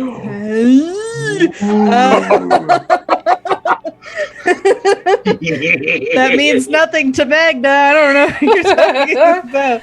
But it would to But Noah. internally, Astrid is screaming. Do you work for them directly, or like are you No, just contracted? I'm a contractor, but for the past few years I have been on their payroll. Is there anybody specific that maybe we can talk to? I don't know. Find Leon Veneer. I don't. Is he the one employing No, you? yeah, Leon, we can talk to He him. owns the company, so yes. So you haven't spoken to him directly. No, he owns the company. And who hired you? One of his lackeys. I don't know all their names. That's where we first ran into your name, and then we visited Helena Brom in Awaz. Mm-hmm. And she said you'd been poking your nose around, Yes. asking to ally with her. I she offered said her no. a trade deal, yes. And she said no because she felt you were suspicious. I will admit, many people don't find the title of arms dealer very charming. That was suspicious enough, but also I happened to get a hold of the ship manifest for the Fifth Horseman, and your name was there. May I see it? I will pull out and only show him the page with his name on it. Okay. Let me actually grab your doohick here. I don't know where it is. Wanderlust, Magda. Second check later. Manifest. Doodly-doodly-doo. Fuck, I don't have a copy with all the names on it. God damn it. Yeah, let me see. Feck. Hey.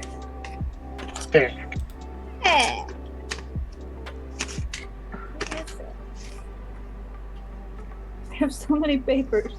Right. Just go through the 1,700 letters. Listen, you're welcome. No, I enjoy them. I'm not complaining. I'm just saying there's a lot of them. Just answer me this question. Is there the name of anybody you know on the second page other than Walter? Let me see. I found it. On the second page.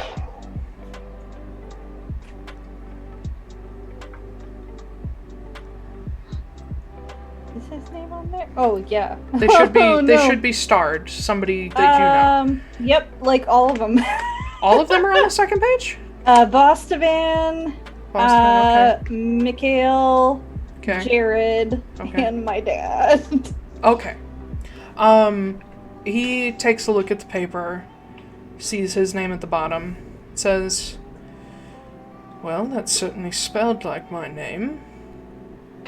Is that your age? Yes. Is there a reason why someone would want to impersonate you? Money, I suppose. Is he genuinely confused? Make an insight check. So many insights. Didn't he earlier say that wasn't his name? He did, yeah, but you you guys rolled an called insight somebody called him out that was a lie, so he's just not Okay. lying about it anymore. Gotcha. 22. He is not so much confused as a little bit miffed. Okay. Riding on his coattails. Does that mean that he was like... You can't read his mind, you just know he's miffed. Okay. So that means absolutely nothing to you then? Not currently. Though I do intend to reach out to this Captain Roscoe and see what the hell is happening.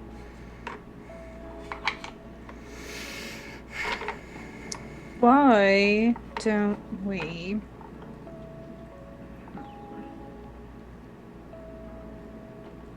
I really, really wish... nobody here has message. I can send a message. You can? Yeah, but we won't hear back for a week. Yeah, we can't. That's not what I'm... Oh, whoops. Fuck. Is there anything further, or are you just going to continue to harass me for no reason? Are you not the least bit curious about this, then? Of course I am, but it's my business. It's also my business. Why is it your business? None of your business. I would think if you're going to get into mine, I should understand yours. There are people that I know on that ship. And he looks down at the manifest.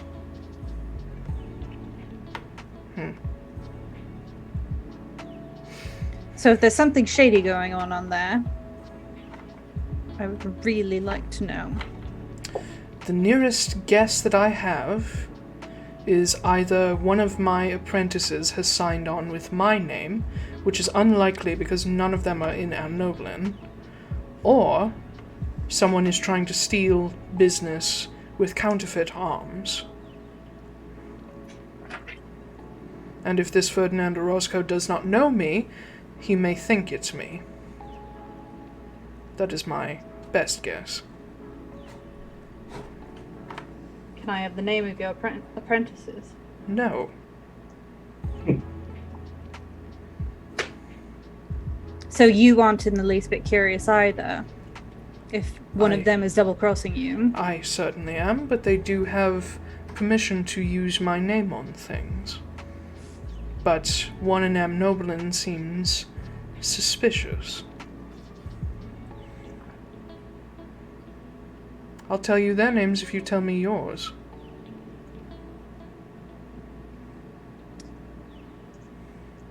I tell him all the names except for Hector.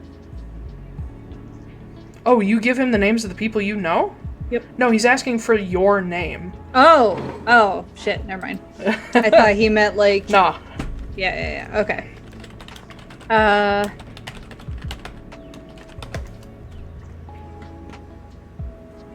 I look around at the rest of them like, what do you think? Fair trade? Sure, yeah. My name's Magda Wrenly. Noah Nicholas Nesbitt Borago. Okay, you don't have to do all of them all the time. But... That's my name, though.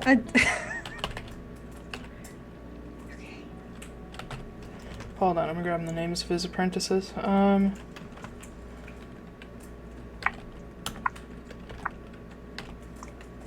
Didn't they describe Walter Yep. when we have the message? He looks just like him. Yeah, that's what I was thinking. Mm-hmm.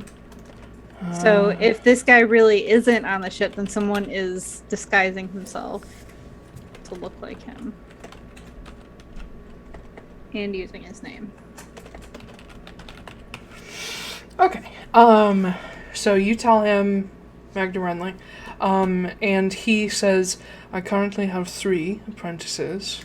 The names are Neelan Droverich, Asia Curat, and Balin Weathers. I will write those down for you. Okay, thank you. Great. We'll look into that. Wonderful. I'm sure you will. Alright. Well, I guess there really isn't anything else I can keep you here for. I will be reaching out to my connections on the ship to see if there's anything suspicious going on with that. You know people aboard? I told you that. I will reach out to my apprentices. Perhaps we have a common contact. Am I done? What common contact would that be? Among the crew, if it is one of my apprentices. If we ever wanted to get in touch with you just for business purposes, not anything related to this, what would be the best way to do that? Ideally, a letter by Vodro Post sent directly to me. Or you can send, if you're not in a hurry, you can send any requests to my business in Isa. And he reaches into his cloak and he hands you a card. I'll take the card, I'll also shake his hand. And he nods, seemingly a little more comfortable with the way Christmas is acting.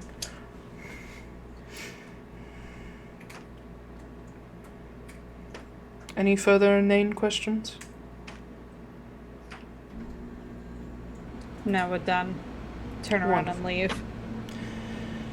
And he turns and walks into the grove. Have a good day. And as he disappears into the foliage, in the path he leaves behind, Rayru reappears. What? She was invisible. Oh, okay.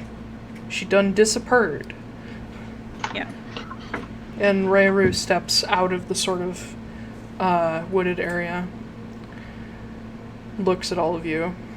Looks at Foostrak. Well, Oh, hi. I suppose introductions are due.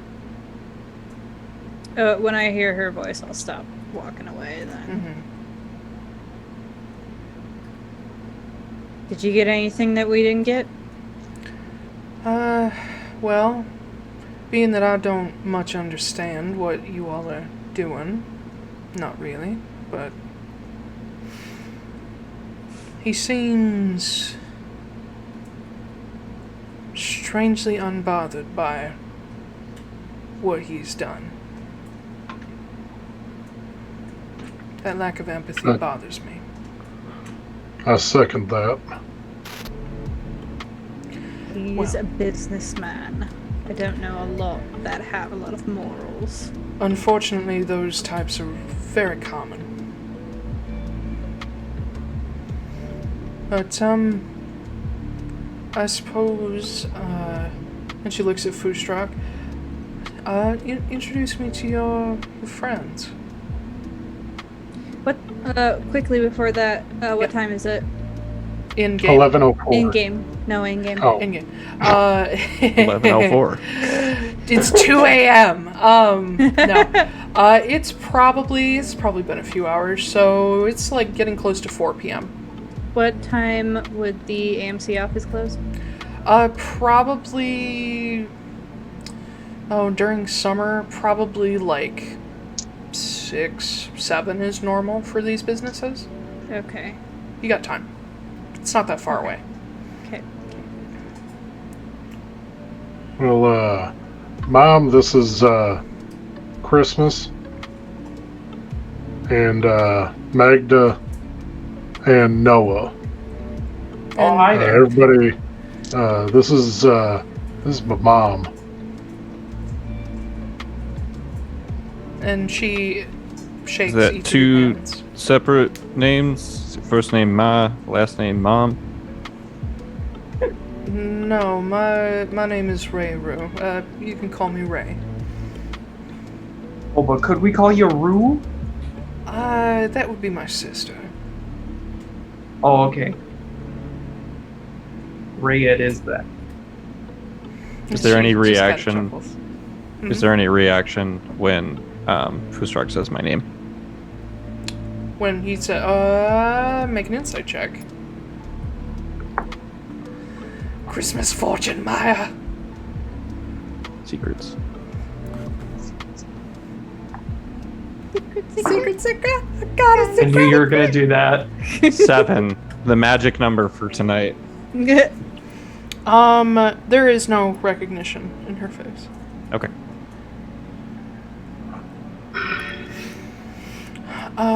Well, this is all terribly awkward. I think we got some catching up to do. Don't feel awkward. It's cool. We're all nice people here. I feel like Noah's getting slowly more drunk as this goes on. I normally don't. I'm starting to get into the correct accent now. I normally don't wander into cities like this. This is all very claustrophobic.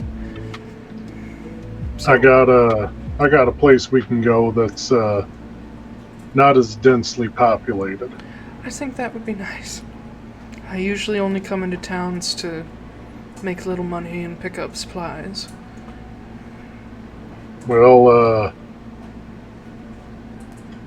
lucky I got some friends in high places. Literally. Literally, it's a tower. Yeah. Yeah, and she looks at Christmas as he says it, like, oh, like that big tower that's on the, oh. Yep. You ever gone to see the Arcanist? No, I don't really know much about him. Well, that's where we're staying right now, and then we're teleporting to an island later tonight. But what? You're coming with us. Yeah, you'll find out, bud. Had no idea it meant teleporting. Oh. Yeah. But yeah, it's not really teleporting. We like kind of travel via tower. It's teleportation. Got it. Yeah, that definitely cleared it up. Thank you. It's just like a horse-drawn carriage, except it's magic and it's a tower. It's like exactly the same. Definitely. Every time you explain it more, it gets a little bit clearer every time, as opposed to the opposite. This is exactly what I'm here for. Ray takes hold of Foostrak's arm, just sort of loops around his elbow, and says, well, if y'all don't mind an old lady tagging along with you. Oh no, I love old ladies. You don't even look that old. How old is Foostrak? How old is Foostrak? 24. Yeah. Yep. She is nearing 50.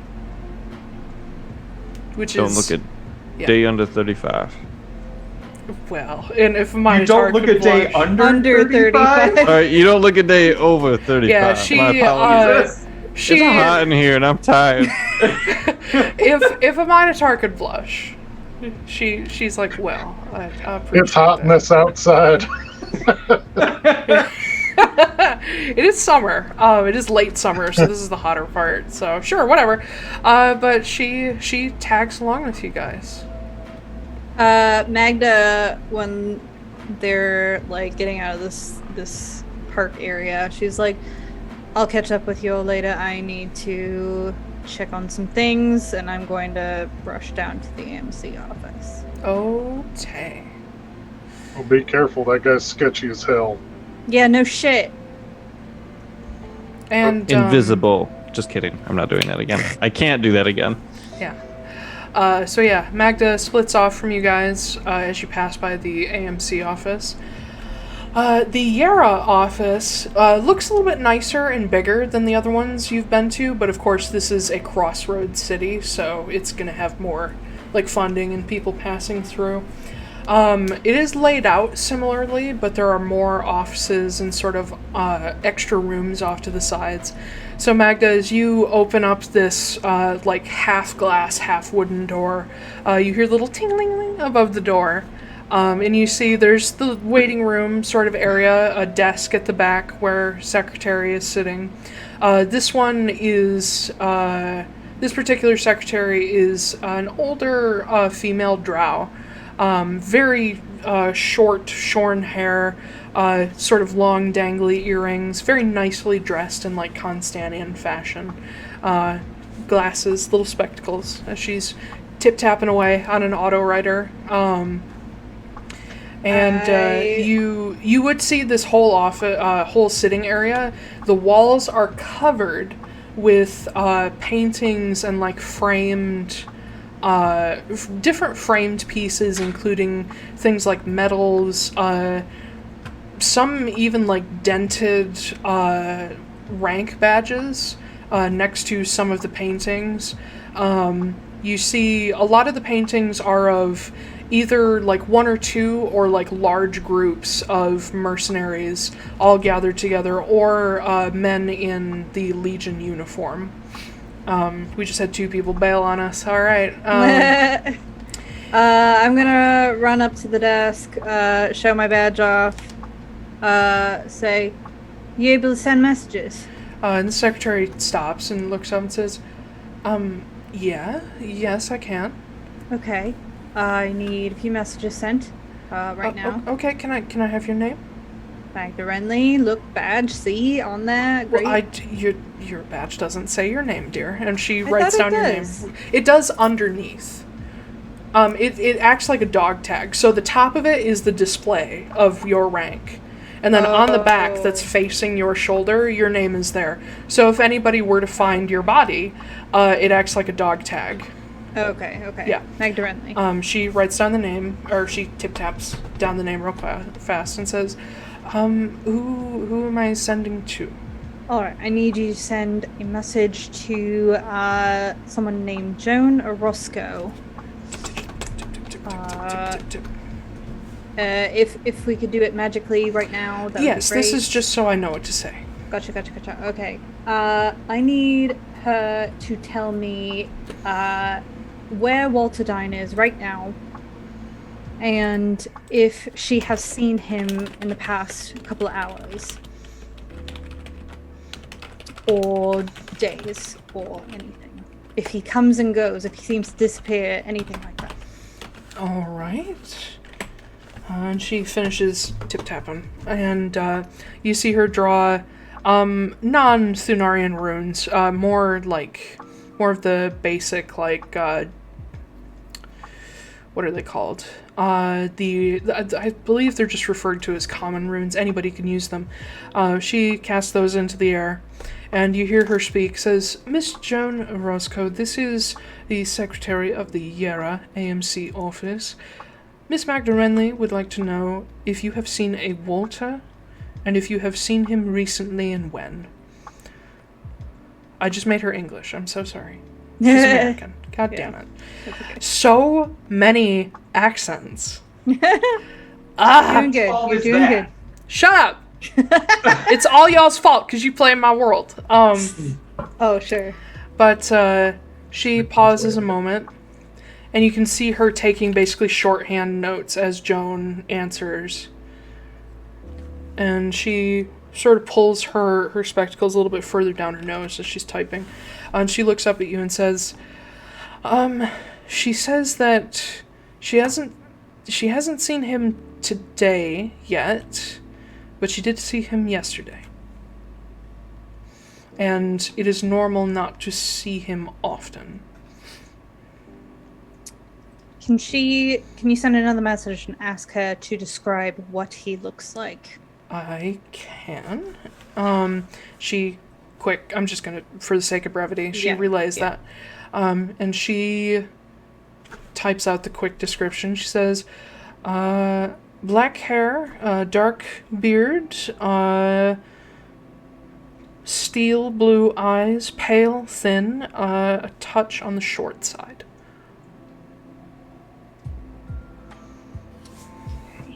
Human.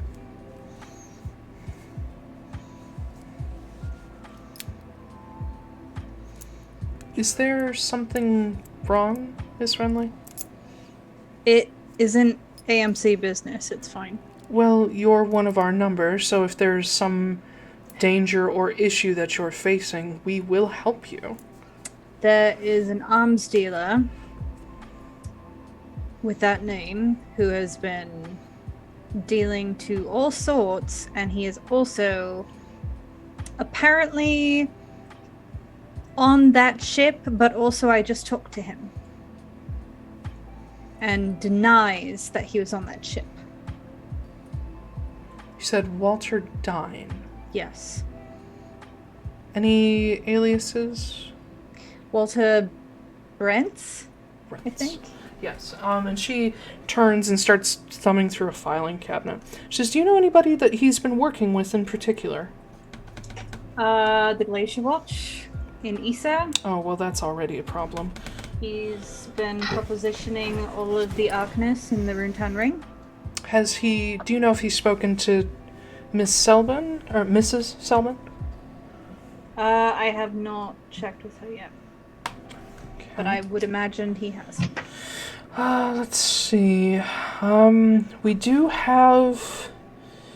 do make deals with a few companies to outfit the Legion, but I don't see any Walter Dine mentioned, or Brent.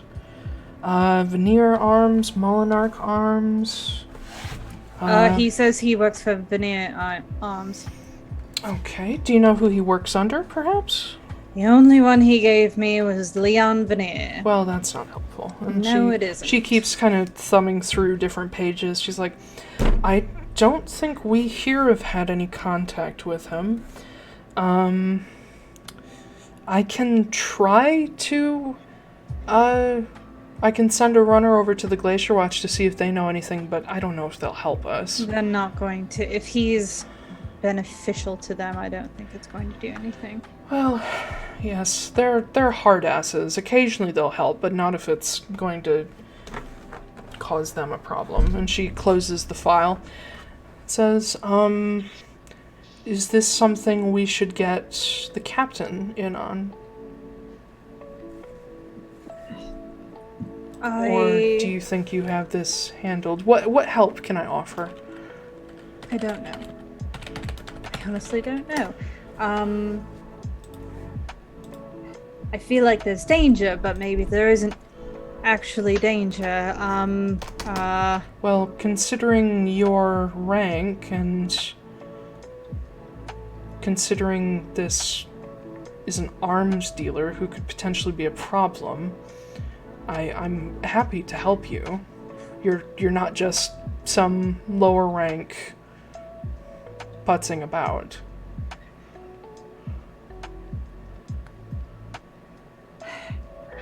I don't know. I guess maybe try and get in contact with Veneer Arms. See if they are sending him, if they sent him somewhere, I don't know, if they've sent him on the ship, if they've sent him to places in the Moontown Ring, something like that, I don't know. Getting in touch with Leon Veneer or any of those people at the top is extremely difficult. I actually might have a connection to Leon Veneer. I don't know. He might be talking out of his ass, but... You know, actually, there is... If you're going to talk to Devria Selbin anyway, since you said you were thinking of asking her, I believe she has some connections with the Obsidian Collective. She may be able to get a message to him. Okay. Or Alright. someone in the upper ranks of Veneer Arms. Okay. Alright. Can you give me the rates for Vodra Post, too? Oh god, I don't remember the rates, but being that this is Gara, they would be a little cheaper because they have more business elsewhere. Does anybody remember how much it cost? Nope. That's why I'm asking you. Oh god. I know it was no small sum. It wasn't. No, Was it? I think I remember you saying it, but I didn't write it down because I don't have remember. a thing. I feel like it was... Oh god. Like 10 gold per page or something? Yeah, it was pretty high. Yeah, I think so. So... Cause the manifest to get it to you cost you like 40 or 50 gold. Yeah. Yeah. Which 10 is why it was so obscene that Chris Yes. sent me a care package with treats in it. Yeah. Mhm. So here in Yara, they're gonna charge you 8 gold a page. 8? 8 gold a page. Okay. Less than the 10. Okay, alright. Fuck, do you have paper? Of course. And she pulls Okay. out like a ream of paper. I am going to hastily scrawl a letter to Hector. Mm-hmm. And I'm gonna try and make it as shitty as possible. I'm going to basically say, I know you're trying to come find me. What part of I don't want to see you don't you understand? Go back home, stop bothering me, stop looking for me. Man. Yeah, yep. Like, if you meet up with me, it's not gonna end well. Just leave me the hell. heartbroken father. Just leave me the hell alone. Signed, Magda. I'll fold it up really fast and just pass it to her, and I'm like, send that. All right. I'll pass her the 8 gold.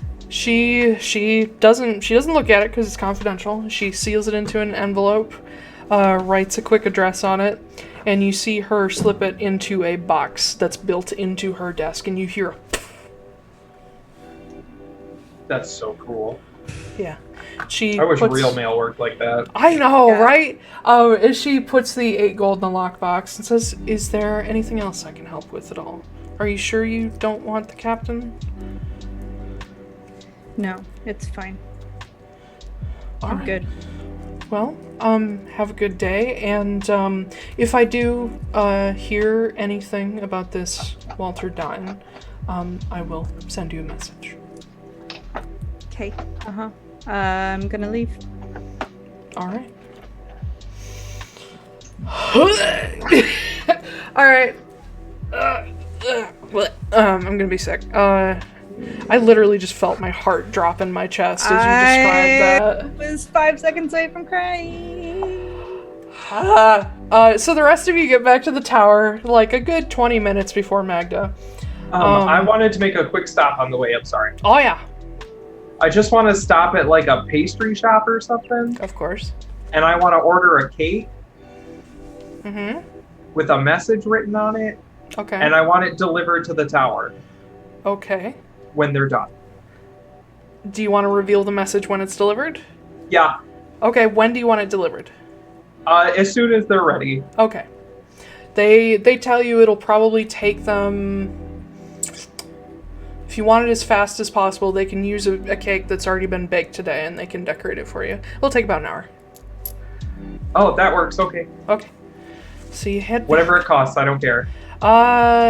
For a cake now, let's say 5 silver. Done. Now! Cake now! Now! It's like fucking hot and ready. Yeah. Except it's sugary and diabetes. Except it's cold and it's... Yeah. Yeah. You arrive back at the tower, ahead of Magda, where you see, being that you guys have been gone a couple hours, Jasper has finished riding around with the ponies, and he is currently sitting on one of the steps up to Bronstad Tower, drawing in his journal and practicing his writing. And he looks up as you guys approach, and he sort of pops up and approaches Foostrak first, but he sees this other Minotaur holding your arm, and he sort of tilts his head. Hey, Jasper. Hi. Who's this? This is my mom. And his eyes get huge. And Ray smiles down at him, and she offers a hand to him, very gentle, as is her way. And he kind of slowly shakes her hand, and she's like, "Hi there, darling. My name is Ray."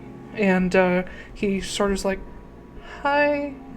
And he looks at Foostrak, like trying to track your reaction, like...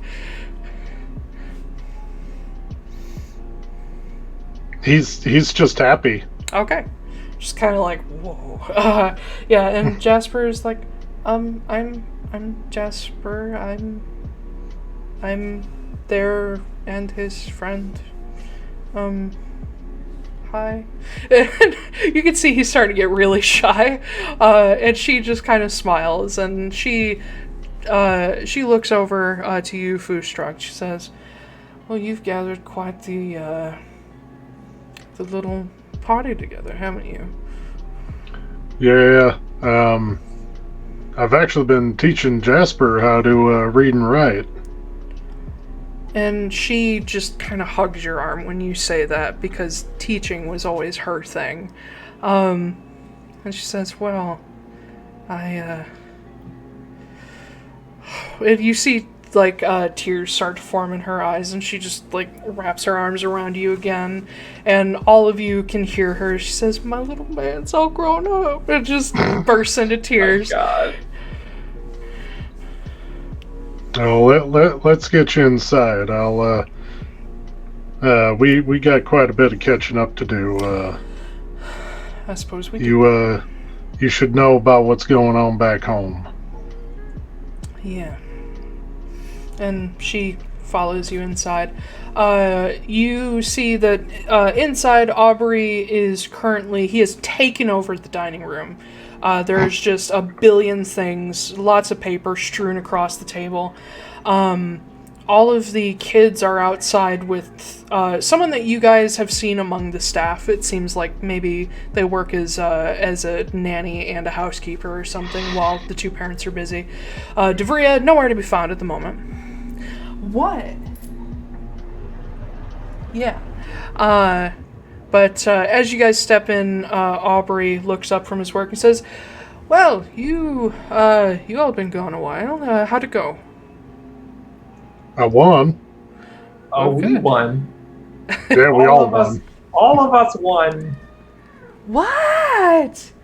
And he starts, like, pushing papers aside, and he's like, "Go ahead and take a seat if you like." And he stops, seeing Reiru, and he says, "And welcome." And he looks between her and Foostrak and is like, I assume your family?" And Ray nods and shakes his hand, leans down to his level because he's so little. And she introduces herself, and he's like, oh, good lord. All right. Well, big happy family, I suppose. Oh, look, a cat. Yo, it's Hobbs. Hey. Is that Hobbs or is that Yingy? Oh, that's Hobie. Yeah. Meow. Hi, Titan. Yeah. What? God, so many fucking cats. They're everywhere. They're everywhere. But yeah, you all take seats and sort of make yourselves comfortable as Aubrey's like clearing away stuff, and Magda arrives shortly after. I walk into the room and I'm really like, I'm always morose, but I'm like way more morose Extra than morose, usual. like MCR morose. Yeah. But your face is covered. I have dead eyes. Yeah, Like, deader super eyes. dead. Deader. Yeah. Okay. Hey there, champ. Hi. Magda, you good? Yeah, I'm fine. Oh, that's not true at all. What's Yeah, wrong, that sweetheart? That doesn't sound very convincing. Is it just Aubrey in here, or is... Aubrey is the only one from the tower that's in here. Okay. Where's your wife? Up in her workshop. Do you need her? Yes. Feel free to go up. I'll give you permission to go up there. I just walk up there, And he watches her go. shuffling away. Did she lose her fight? No, she didn't, but And Rayaru next to Foostrak says, "Oh no, that's heartbreak."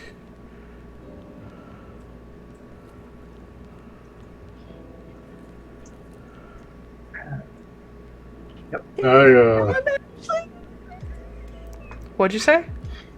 Actually gonna cry. Ah! You just told your dad to fuck off. How dare I you? know. I play him. You just told me to fuck off. Wow. Guilt.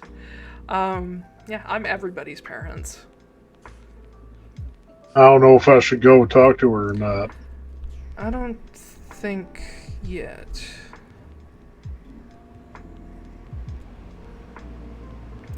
But yeah, you guys chill with Aubrey, and Magda, you head up the stairs to talk to Devria.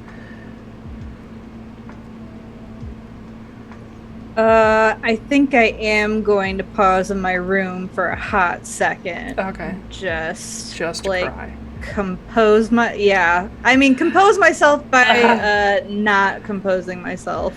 Magda walks in and goes, ha! And then walks out. Yep. Yeah. I'd say like a good 15, 20 minutes. Okay. Just pitch a little fit, and then I'll go upstairs too. Yeah. As you get to the workshop level, you can hear something bubbling away in the room. And as you step in, you see that a larger glass-like cylinder has been brought out that's maybe like 2x2 cylinder. And you see that Devria has moved the Almatum, like little sapling, into this, closed it, and then opened the smaller canister inside. So it's still sealed. And you can see that she's got like a chemistry set up nearby, and she's watching it as she's writing down notes, and she's sort of observing the Almatum. And you see on the table there's several vials in different racks that all have like different materials in them. And every couple of minutes or so, you see her cast, and on the inside of the jar, a mage hand appears and plucks off pieces of Almatum. And then, whoa, hello. And then using a, god damn it, Titan, good lord! Using a sort of hatch. Damn, boy! Using a little hatch in the side of... Hello, buddy. Using a little hatch in the side of the canister, it's like an airlock where she puts something in, closes it, the mage hand reopens it from the inside, pulls the material in, and she pours it onto pieces of Almatum, testing the reactions. I'll kind of just knock on the door frame. And she glances up, almost losing concentration on her mage hand, but you see her, like, grasp her fist, and the mage hand, like, catches the material it's holding. She says, I'm a bit busy. What can I do? Sorry, I've only got a couple questions. Hold on 1 second. And she carefully sets down the vial inside the canister, and she turns off almost like a Bunsen burner underneath this little chemistry set. She checks everything to make sure nothing's going to explode while she's looking away, and writes down a couple things, and then gives you her full attention. She says, yes. I'm not going to take up a lot of your time. Just, I spoke with Helena Brum in AWAS, and she said a man named Walter Dine had been around. I don't know if that sounds familiar to you, if he ever propositioned to you in recent months. Yes, I don't believe I was here, but Aubrey was. Walter Dine. Yes, Aubrey spoke to Walter Dine. And I assume that whatever proposition he gave to you, you turned down. Well, I wasn't here, so Aubrey asked him to come back later. From what I understand, he was offering to supply some... oh, good lord. And she walks over to a bookshelf, and she pulls out, like, this wrapped pack of what looks like opened letters. And she sort of sifts through them, pulls out, like, a little, like, half sheet and looks at it, says, he was selling residuum. When was that? About a month ago or so. Okay. Yeah, he's just all over the fucking place. He definitely knows how to teleport. Maybe. Waha! Waha! You don't know anything? You think you know, but you don't. Okay. Wonderful. And also, you know people in the Obsidian Collective, yeah? I do, yes. Okay. Do you know Leon Veneer? I haven't met that one personally, but I am moderately okay on moderately okay standards with Mr. Kett. Oh. Okay. I don't know if you could put in a good word and say that we have a mysterious figure that appears to be employed by Veneer Arms and is... Well, if you want to talk to him, he's on the next floor. Wait. I'm sorry, who's on the next floor? Kett. What? Yeah. Really? Yeah.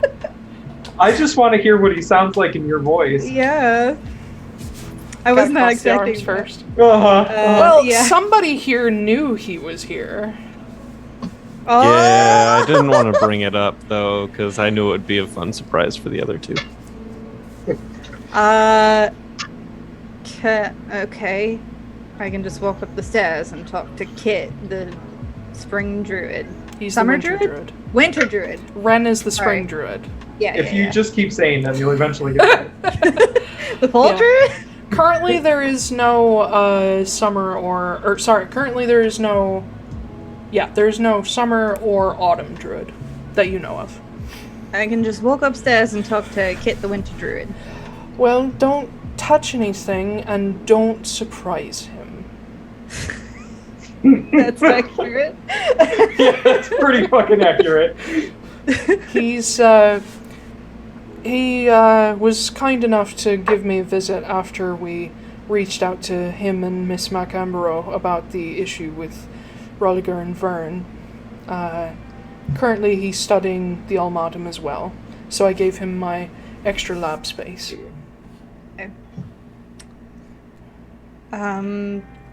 Sure, I'll go talk to the guy from the Obsidian Collective, I guess. He's just a man. An old man, but just a man. Yeah. Not that old. Okay. 320? That's old. Pretty damn Not that old. By elf standards, that's half dead. I will go up the stairs. Okay. I do. So before we do that, I have to pee really bad. Can I go pee? I'm sorry, this is going way longer than I know. thought it would. Does everybody want to take a break? We can take a break. Yeah, let's do that. Throw us on the second break of the night. I'm so sorry. I never meant for us to have these long streams, but we will. All right. And Koop's first night, and it's a roller coaster. Yeah. I don't care. I'm having a great time. I mean, all of it just coincided. But yeah, let's jump on break. We'll be back in 10 minutes, so let's say 11:50. Cool. All right. Okay. Bye. All right. Hello, everybody. Hello. Hello. Hello! We're back for some more Dur because we can't stop. Can't stop, won't stop. Might No. Now that Alina's asleep, we could just go all night. That'd be great.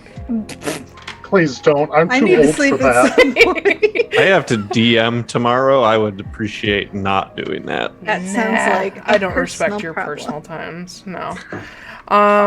Let's do this, Magda. Or well, what's everybody else doing first? I'm waiting for that cake to arrive now. Zack is. Yeah. Foostrak is trying to catch up with his mom. Yeah. She's definitely like deflecting a lot of questions as you're like, where have you been? What have you been doing? She's like, oh, been here and there, just sort of wandering around. What have you been doing? And sort of trying to put it back on you. Like, Foostrak, he wouldn't hide anything from her. Because he wouldn't think to. Mm-hmm. He would be very forthcoming about, like him taking her last words to him before she was exiled to Heart, and him continuing to try and, like, push himself and to, like, learn more for his people. He would probably be a little ashamed about him and his dad fighting, like literally physically fighting, and probably a little ashamed of him having like left. But I think that like as he's going through that, he's going to feel more and more like, like, why doesn't she want to answer these questions? Yeah. And he would probably end up reminding her, like, hey, like, I understand that, like, everything that I've been going through is important to you, but, like, everything that you've gone through is just as important. Well, it's not really. Nothing. You can do magic now. Well, you couldn't do magic before. That's just some tricks I picked up on the road. It's nothing important. Do you know why she got exiled? So Foostrak's understanding is her supporting, like, what was viewed as rebellion when he was a kid, of him being like fascinated and trying to like learn how other people fought, and she was like, no, he's kind of right, like this would be a good thing for us to do. Like, what's so wrong with it? Well, let me ask you this. Is that what your dad told you the reason was? So that's a good question, and honestly Zack does not know that that answer. I would say because Taiylor's thing has always been to try to keep you true to tradition and keep you in line, basically. It's control. Yes. So the way he would have explained it to you as a 5-year-old, being that people are generally not allowed to talk about people who have been exiled, the only thing he probably would have told you is that she was trying to guide you down a very bad path that was going to be bad for the whole clan. And so he had no choice but to... he wouldn't have been chieftain at the time, but he would have been on the chieftain's council, and he would have voted for her to be exiled. And he voted for her to be kicked out. he would tell her that. Like, he would make sure that she knew that. And she nods and says, I know I did. They didn't keep it a secret. They cast their votes in front of me. I saw who my friends were. Well, and he would also tell her the reasoning that he was told. As you explain that to her, what Taiylor told you, you see her look down at the table, and her brows furrow. And you recognize this even so long later. This is disappointment verging on anger. But she doesn't get angry very easily. She never has. She is probably one of the most patient people your clan has ever had. She says, no. I mean, that was part of it, but no. What happened?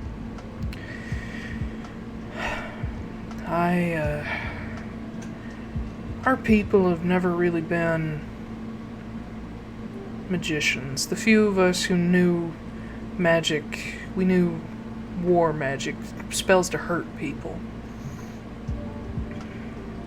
They're war casters. And I know a few offensive spells, but I'm not a war caster. Your father very nicely put it as I'm a witch.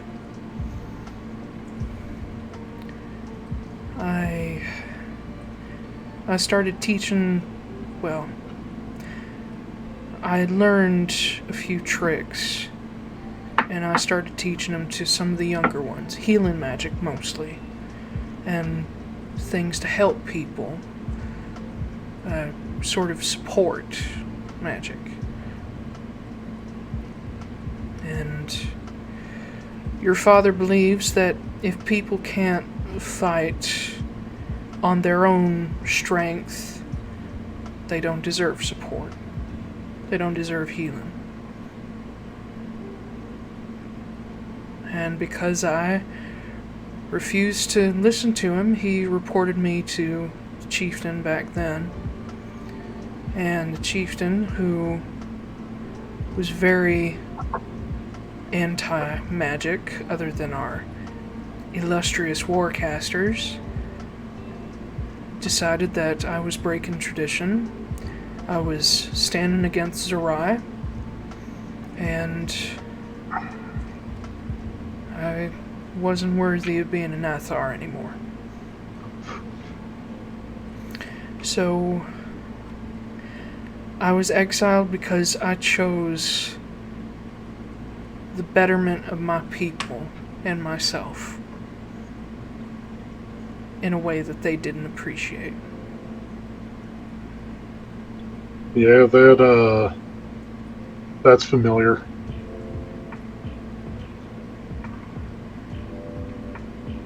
You said you left. Yep. You weren't exiled? Didn't give him the chance to. Honey, you need to go back. Dad and I beat the shit out of each other. You need to go back. I can't.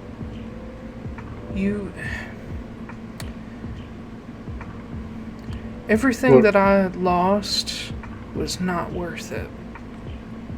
Mom, you and I are right. You might be right, but that doesn't excuse us from what the clan thinks. It doesn't matter what the clan thinks.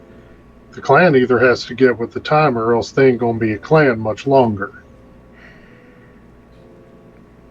They can go out and preach Zachary as much as they want. But when it comes down to it, we're the ones out there that are actually trying to protect our people.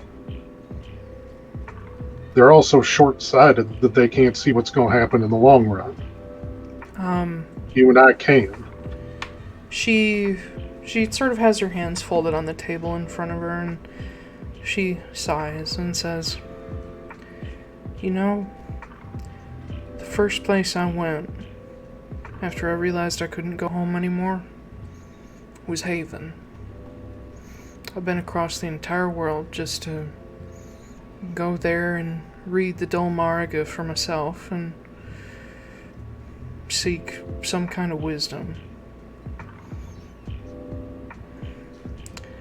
We never really have in the past few generations. We don't live by her words. We don't put taking care of our own above honor and glory the way she says we should.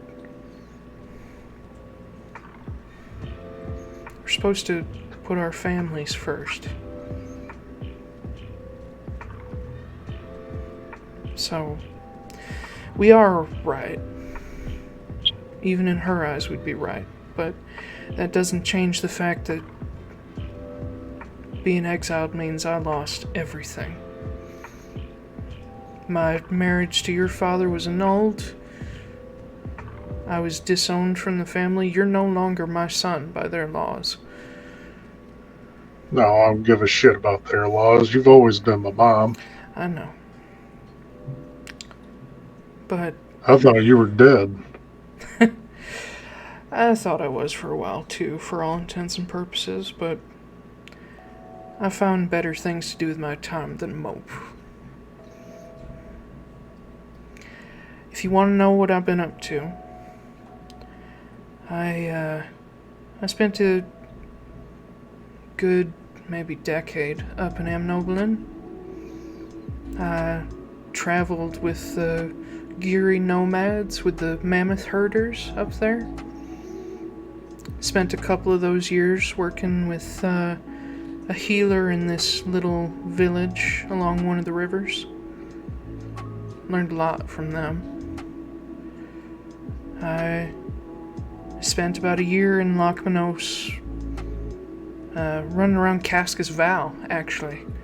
One of the most dangerous places in the world for anyone who's not a human. And, I'm not ashamed to admit I killed myself with a lot of people. A lot of bad people. And I helped a lot of good ones. A lot of kids. And then I wandered my way down through Gale Shell. Almost died 40 times in the jungle because didn't know what the hell I was doing. Traveled through the mountains in northern Garrett Eldathas. Gave our lands a wide berth, but I actually went to the Guild of the Gate for a little while and learned a little bit from them. They actually offered me a job, but I said no. Went out to Constanos to see what all the hubbub was about there. Didn't like it. Saw this real pretty tree out there, though, that I did like. It's about the best thing about Constanos was that tree. And, took a ship to Frosthold and been wandering around since. Been here for about 5 years now. Well, it sounds to me like, these last 19 years, you've done a whole lot more living than you ever did back home. And you did a whole lot more good than you ever did back home. You know, when I was in Gale Shell, I think you'd like these people. I ran into these Loxodon. Big community. Mostly women. I never seen a group of people all love each other so much and work together so well. But their clan was just like ours. They followed Zarai, they upheld her tenets, they believed in honor and glory in battle. But when they had a problem, they didn't look inward to fix it. They looked outward. They asked the orcs. They asked traveling passersby. They sent people to the Ola Stave to seek wisdom from Hesperus's faithful out there rather than just sticking to their own. I really, really enjoyed my time with them. Almost stayed. Just really lovely lady out there who took good care of me. But I moved on because every time I saw them do something right, I could only remember what our people had ever done wrong. And now you're here. Yep. And I ain't okay with that. You didn't do anything wrong, but... God damn it, after all these fucking years, your father... Yeah. I hate that man some days.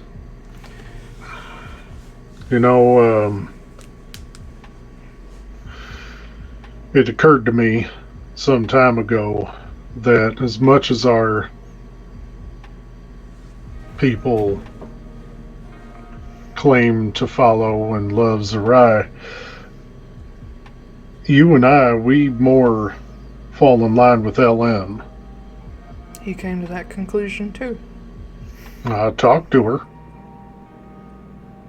What? Yeah, I kind of died a while back. Excuse me? Yeah, I kind of did something dumb, trying to protect my friends, and took me about a week to grow all my hair back, because I definitely burned to death and got impaled. I'm fine now, as you can tell. I got better. I got better. She like looks at you like wide-eyed at all of this. Yeah, I got this tattoo now of a phoenix, which is the only reason I'm alive now. And I got to go have tea on the Mirrored Lake. And she basically said, "Don't be a dummy." And then I woke up on a real hot egg in a crater, completely naked. Oh boy, I feel like I'm missing a lot of context there, honey. Yeah, I was on fire for a while, and rather than putting myself out, I decided to try and save my friends. And kill an innocent woman. You can hear Magda from upstairs. There's freedom. An Ember from across the continent. Fuck you! Yeah. Use that verb. Noah took a look at this tattoo. Apparently, makes me a little like not invulnerable to, but fire doesn't hurt me so bad now. And then there's some golden thread coming out of it, going up into the sky. Don't know what the hell that's about, but maybe I'll find out someday. I don't know. Well, that's all a little beyond me. The point of what I was trying to say is like, family that don't love you for who you are doesn't really seem to be much of family, does it? Well, no, but I don't want you to make the same mistakes I've made. I'm not. I'm making my own mistakes. Well, okay. And she sort of pats you on the arm. Christmas, are you listening into this? So two things. Yeah. One, can we say that on the way back they stopped by the tavern that Christmas was staying at so that he could get the rest of his things? Yeah, that's fine. Awesome. The other thing, Oh Uh-oh. boy. Oh Oh no. boy. We That get to will be serenaded. His musical instruments. So when he comes out of the tavern, if he dragged everyone else along with him, It was he a long would way. come out and he's got on like a big green like coat now. That's like really like just as fancy as the rest of his clothes. And he's got that, and he's got like a pack that he has with one strap, and there's this is strapped to the side of it, little dulcimer action. And so then once they do get back, he's got that out, and he's kind of like picking at it a little bit, but then he also is going to tear a page out of a journal that he pulls out of his pack, and he's going to just like take a couple moments to just like he's writing some stuff down on there, drawing some things. And then, yes, definitely listening to that conversation.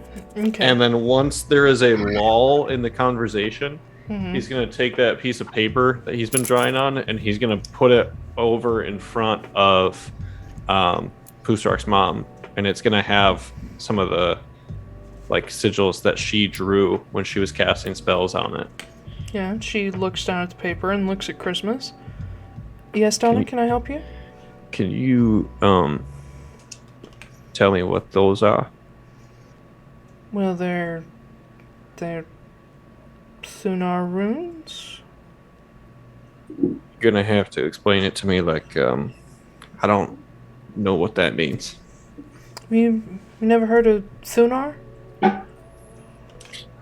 I'm assuming from the conversations that we've had that I do not know what Thunar is. You have heard of Thunar. You know it's a language, but you have no context for how it sounds or what it looks like.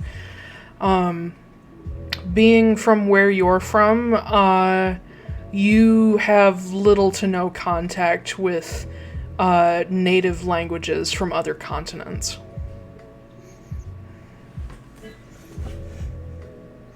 So you use those to cast spells? Yeah, they're, boy, I never had anybody actually ask me what Thunar was. That's okay. And she, reaches into her own, like, satchel, and she pulls out a little piece of charcoal that's been, like, sharpened to a point. She says, well, there's a whole... Oh, God, I'm switching back and forth between southern accents. This is hard. There's a whole, the whole alphabet, and she starts writing down different runes, and you start to see her write runes that are similar to the letters in your journal.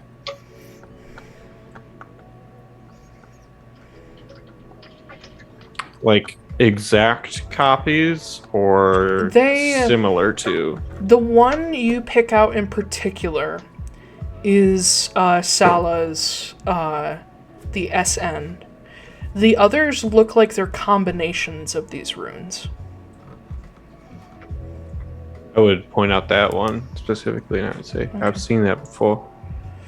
Well, the closest thing in common to that one would be an S. And she points out the other one. She says, and this one's an N.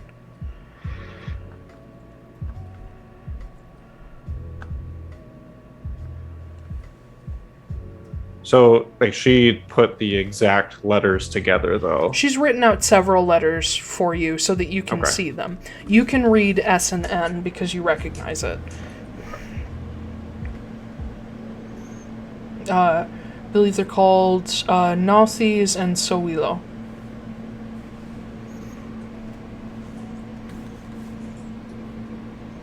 Thank you.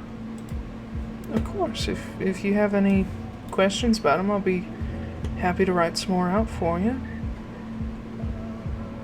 You two doing a thing. I'm gonna leave you two. As lovely as your company is. Alright, well... I'm gonna fuck your mom, Foostrak. No, good lord. I mean, she doesn't have a husband anymore, technically. That's true. It's true. Or a son anymore, technically. No, just kidding. Yeah. No, I'm gonna take those... Nauthies, yep. what she's written there. And I'm going to just put that back in my journal. And then just going to play some music. Ding. Ding, ding, ding, ding. Yep. Ding, ding, ding. Ding, ding, ding, ding, ding, ding, ding, ding, ding, ding, ding. Anyway, yeah, she sort of turns back to Foostrak, but she seems interested in kind of Christmas's questions. She's always interested in anybody looking for information. She's a teacher at heart. But, yeah, what was Noah doing this whole time? Just listening. Maybe if we've got a while, I'll like break out a chemistry set so I can start to make a potion or something. Okay. Oh, Foostrak would 100% look at Noah and just be like, that growth potion, that was awesome. I definitely would like to get another one of those at your earliest convenience. I've got the recipe for it. So we can go pick up stuff sometime before we leave, or maybe Helena can show us how to make another one. Hell yeah, I'll show you how to, or I'll pay for materials if I can. Okay. Yeah, I mean that's good for. About that time, you guys hear a pretty heavy, like, knock, knock, knock on the front door. Oh, the cake! And then I run and go get it. Okay. Aubrey, like, gets up to go. He's like, oh, you got it. All right. No, I got it. See you, bye. Yeah, and you take off, and you see at the door, there's this very, like, smartly dressed Mercoptera with a little, like, white hat, and he's holding the box in between his, like, claws. Oh, hi there, guy. Hi, are you the one who ordered cake? Yeah, I ordered the cake. Do you have your receipt on you still? I sure do. Okay. They gave you one to hold on to make sure that they delivered it to the correct person. Okay. Yeah. And he just double checks it. He's like, okay, here you go. I give him 1 gold as a tip. And his eyes get huge, like these big, like, flying fox eyes get even bigger. And he's just like, thanks. Oh my god, thanks. Wow. Yeah, technically, I'm gonna call that a gift, so they can't tax you on the income. Okay. And he just put that right in your pocket. He taps his nose with his claw and puts it in a separate pocket. All right, you have a good day, sir. You too. And he just takes off. The more now that I'm talking to a bat creature, like immediately I can hear my voice and I sound like Bartok from Anastasia. Yeah. Okay. Yeah, I bring the cake back in. Yep. And I take it up to Foostrak. I like pull him off to the side. I'm like, okay, so I got a cake for you to give to your mom. Oh. A whole ass cake? Well, yeah, I figure we could all kind of eat it, but just so we could celebrate. It's pretty nice of you, man. I mean, it's a cake. But yeah, you're welcome. I don't know. You're a pretty good guy, Noah. I do what I can, but back where I'm from, my mom always tells me if you're gonna celebrate, you better do it with sugar. That's probably exactly what she says. Probably. If there's I just picture a 9x13 pan of that molasses. Oh, God. Yeah. Anytime there's like something good happens, Chris is like, "Oh, we need a cake," and she just takes off. And everybody's like, Chip, did you get the Rocky Road? Is there still Rocky Road in the freezer? Yeah, we gotta have cake and ice cream. You can't separate the two. Yeah, the cake's a little sweet, so I like to cut the sweetness with some ice cream. Yeah. You gotta have your dry sweet and your dairy sweet, and you put them together, and it's just wonderful. I'm getting into character for Chris when you guys meet her. But yeah, you receive a cake.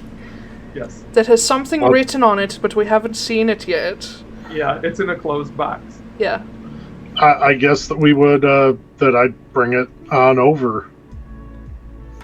Okay, and, like, Ray looks over and is like, well, what's that? Apparently, it is a cake. Are we... for you specifically. Oh. Are we celebrating something? It seems as though we are celebrating you. Well... Oh, okay. But she just looks kind of flabbergasted, just like, oh, how thoughtful. And she, like, looks over at Noah, who she saw go get it, and she's like, was this your idea? Oh no, this was all your son's idea. He wanted to do this for you. Make a deception check. Damn it. She has Do I advantage get because she's advantage? a mom. Oh, damn it. You can't just lie and expect to not have to roll a deception No. check. That would be a 3. She gives you this look that's like a thank you, but also stern, like, now don't you lie to me. And it reminds you so much of your mother. Like, I turned to Aubrey and I'm like, you know what would really go well with this would be a barbecue. Sure. Yeah, I could put that together. Sure, why not? And he just goes off to the kitchen. Cool. I'm gonna follow him and help him, I guess. Okay, let's switch. But wait, what does the cake say? I want to know. Yeah, what does the cake say? Do you open the cake? Okay. Yeah. It's got a very poorly drawn, like, cow on it. And it says, I've told them Minotaur, but they don't really know, so they're just like, it's a cow. And Cow face. It's like a black and white spotted Yeah, a cow little moo cow. it's like a Holstein. with an udders. And it says, you're the best Mino mom. Momatar. Yeah. Yeah. And as you guys open it, as Noah takes off, Ray's like, I'm not gonna lie, the cow feels a little racist, but oh no. I suppose it's the thought that counts. They don't see us out here very much. It's okay. Yeah, they really don't. You spent enough time around me. We ended up having the conversation about whether or not female Minotaur have udders. Oh dear. Oh no. Yeah, that was a fun conversation to have. She very gently, like, takes a table knife and, like, smears a little white frosting over the udders. She's like, that's better.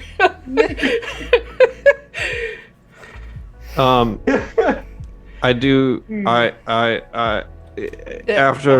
After a few minutes have passed, he is going to draw one more symbol, and it's the one that he doesn't know what it is. And show that to her and say, do you know what this means? Well, that looks like a bind rune. Let me check her knowledge real quick. Yeah, I'm pretty sure that's a bind rune. Bind runes aren't, they aren't your usual alphabet. They're combinations of different runes meant for a purpose. If I'm looking at this one right, and she traces the outer, like, sideways V shape. She says, that looks like Kanaz. How does that pronounce? Hold on. Kanaz. Sometimes written as Kanaz, but it's Kanaz. She says, that's definitely Kanaz. The other one, this looks like a backwards Feyu. So, if we were to pick these apart, if I'm right about what these are, she writes the correct facing Feu rune and the Kanaz rune. She says this would be a K or a C. They make the same sound. And this would be an F.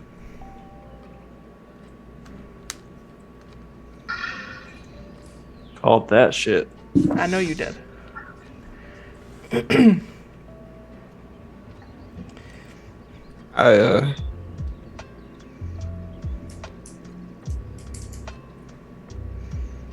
Are you interested in learning about this stuff? You seem sort of, what's the word? Bothered by these.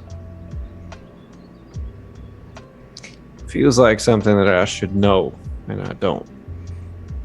And you are correct. That bothers me. Well, Thunar is it's our native tongue, and she looks at Foostrak. We speak it here, we spoke it back in Arborea, back when our people used to be there. It's the native language of a version of Thunar called, I believe, Glacier Thunar, is spoken by the Jotnar who live south of the Antarctic Circle. And it's the native language of the Giri and the Dolmarg and the Manamar up north. So Amnoblin is where this is spoken the most. But you can find quite a lot of it in Garrett Eldathas. I believe it's become a little more common since the Dolmarg have spread out a bit since, Obsidian Day, but it's mostly up there. You can find pockets of it down here. In fact, the Runetown Ring, those are all named after runes. Yera is the J rune, for example. And she draws that one for you, the two V's facing each other. Which I believe corresponds with one of the bind runes. Yep.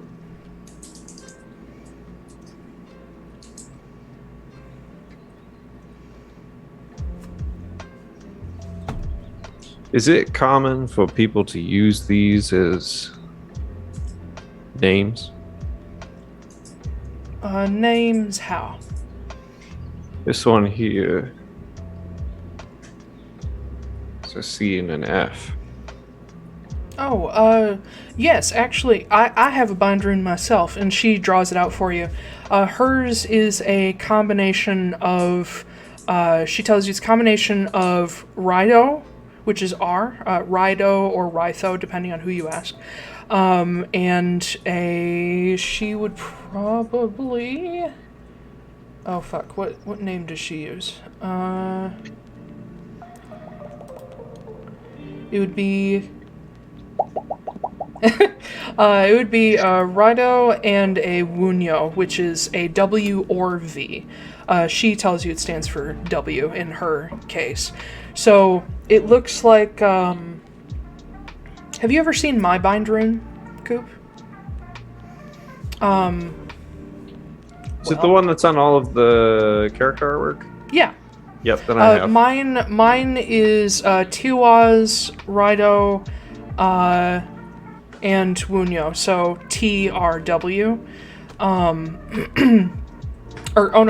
Sorry. No, my bind rune is a mixture of all of the letters of my first name. Sorry, so TAIYLOR. Hers is. Let me actually just draw it for you real quick so you can see. Polygon line. Where are you? That map. Okay. Lidvale Peninsula. I'll draw it off in the corner for you.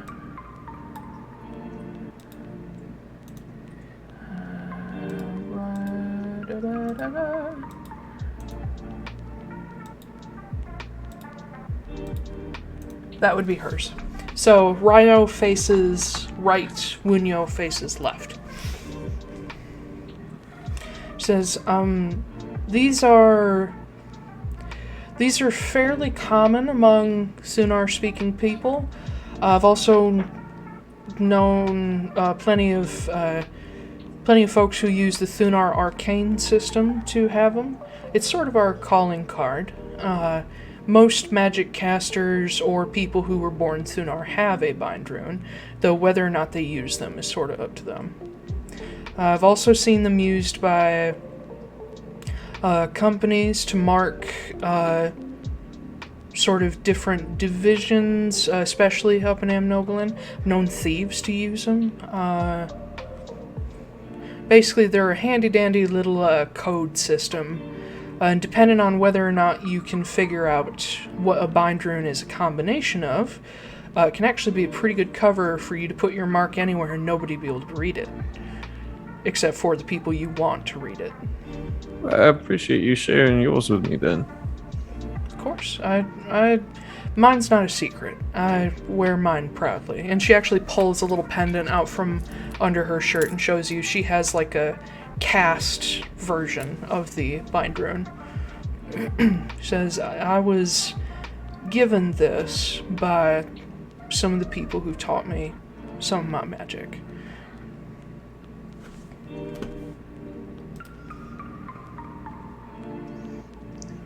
Well, I'm going to leave you two to catch up further. Because I have just realized that it's just the two of you and me right now. And that is uncomfortable. So Why is that uncomfortable, darling? I You're will welcome. I will take a piece of cake. And then I will head up to. I am assuming that there would be another empty room here that I am able to stay at. The 4 guest rooms are kind of taken up by these chuckle fucks, but Okay. you do know of a parlor up there that you can kind of hide in, if you so choose.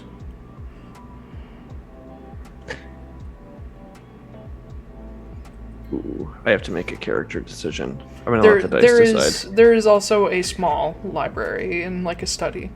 Well, Up to you. Ash, odds or evens? Evens. Alright. I go make my way towards one of the rooms of where people are staying, and Taiylor, I will message you privately as to which room it is. Okay. Where's Jasper, by the way? Is he still outside? Good question. I think he came in for a while, but seeing you talking with your mom, he kind of had the same thing as Christmas, like, oh, I should leave you guys alone.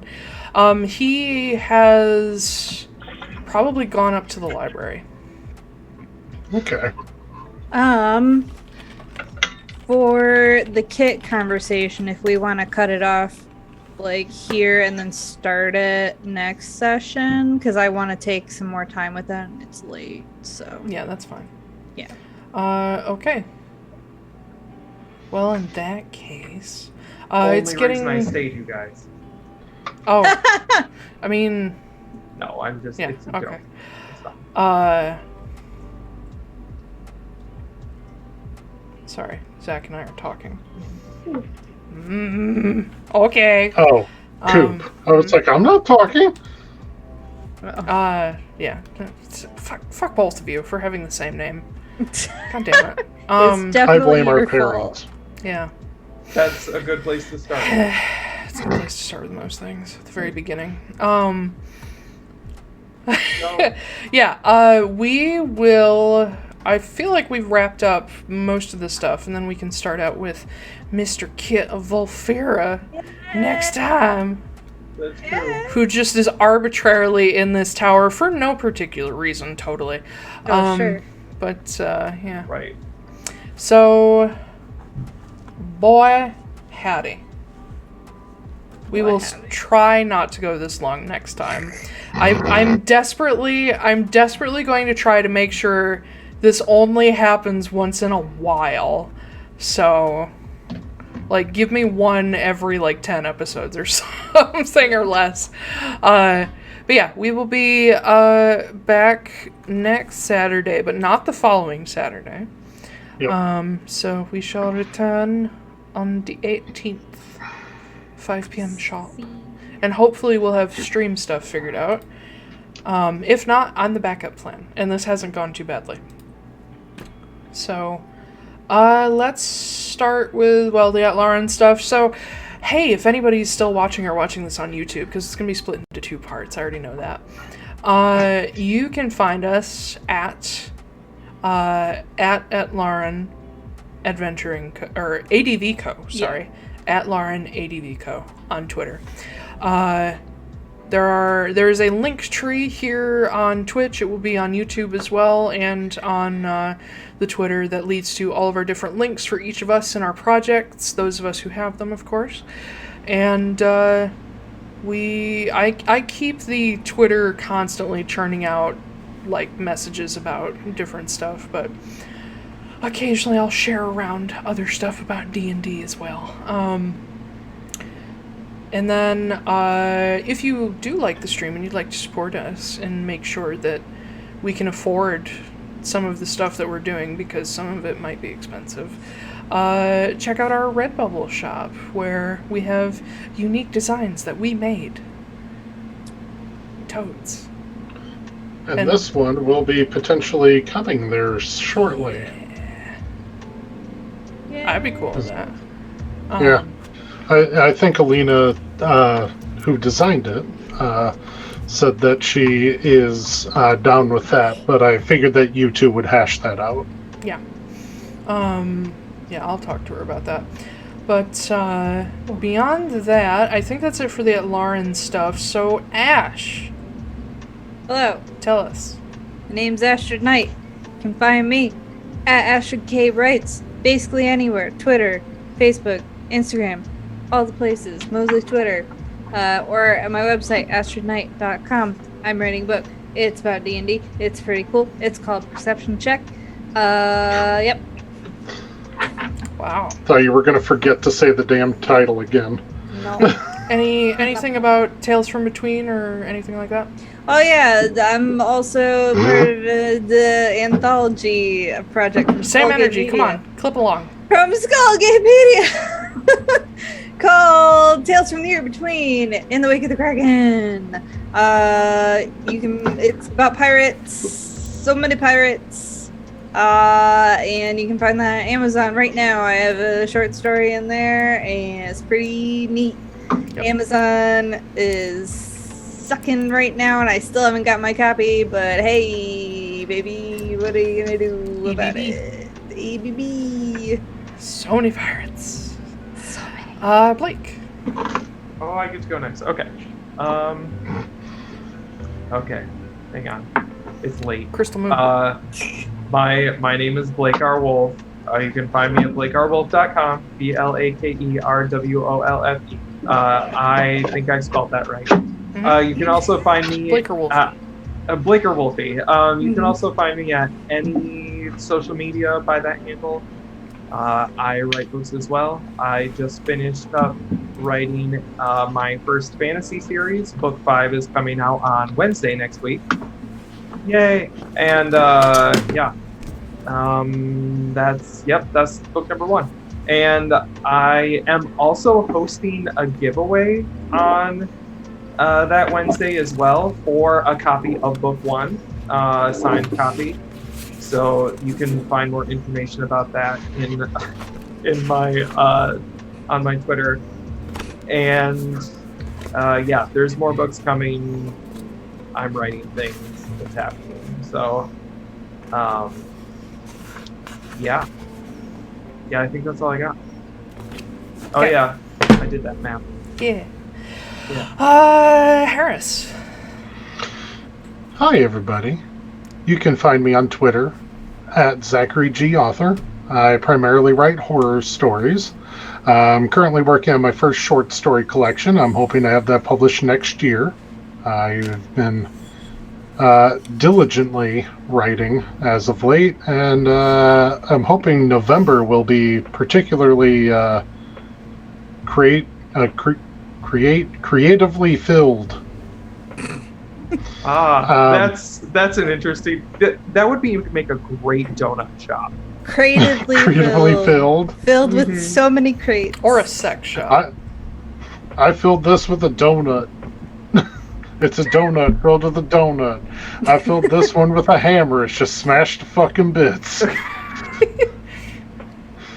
But yeah, that's me. And my wife, who has been mentioned a lot tonight, is currently working on getting her Etsy shop reopened. She makes some of the stickers that you see behind Taiylor. She drew this shirt with my creative input and then made it for me.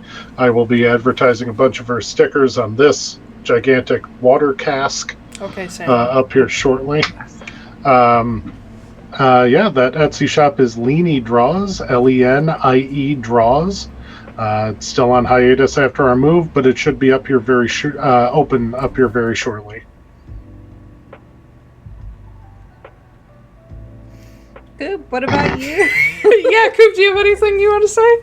I know you don't have the same projects we do, but... Yeah, I'm Zack Koop. I'm a regular human being. I play Dungeons and Dragons, and I don't write or edit books or anything like that. I think what's gonna end up happening is we're gonna have like you guys talk about your projects, and then I'm gonna be like, look at my cat. He sleeps. He's a cat. He's cute. And he's actually being extra cute right now. I think he knows that he's being talked about. No. He's like, yeah. Anyway, that's me. Oh my God. I love Ted. He's so good. Aww. Him and his little Allen wrench. Yep. Yeah. Hey, Anyway. He's Hello, just taking everybody. random screws out of things that you can't put back in because nobody keeps those fucking things. I do. I have a whole set. I have a shitload of them. I literally have like 3 things. They're like switchblade ones where you can just switch out different ones of those, and then I have every fucking one that I've ever gotten in a box. Yeah, I keep them all because I will be the only one who has them. I've actually had neighbors like come around and be like, "Do you have an Allen wrench?" I'm like, "Yeah, what size?" And I just hand them the whole set. They're just like, "Jesus, okay." And I'm like, "I've got 2 of every size. What do you need?" Thanks, Dad. And one of the nicest gifts Dad's ever bought me was a small tool set. Anyway, hello everybody. My name is Taiylor Wallace. Hi. You can find me in many places. Well, 2. You can find me on Twitter at TAIYLORLACE.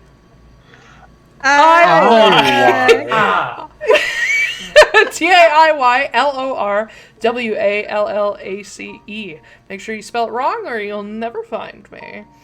I am obviously the Dungeon Master, the long-suffering, forever DM of this campaign. And or stream set up entirely because it's more than one campaign. I run the Atlaran ADV Co. Twitter, so yeah.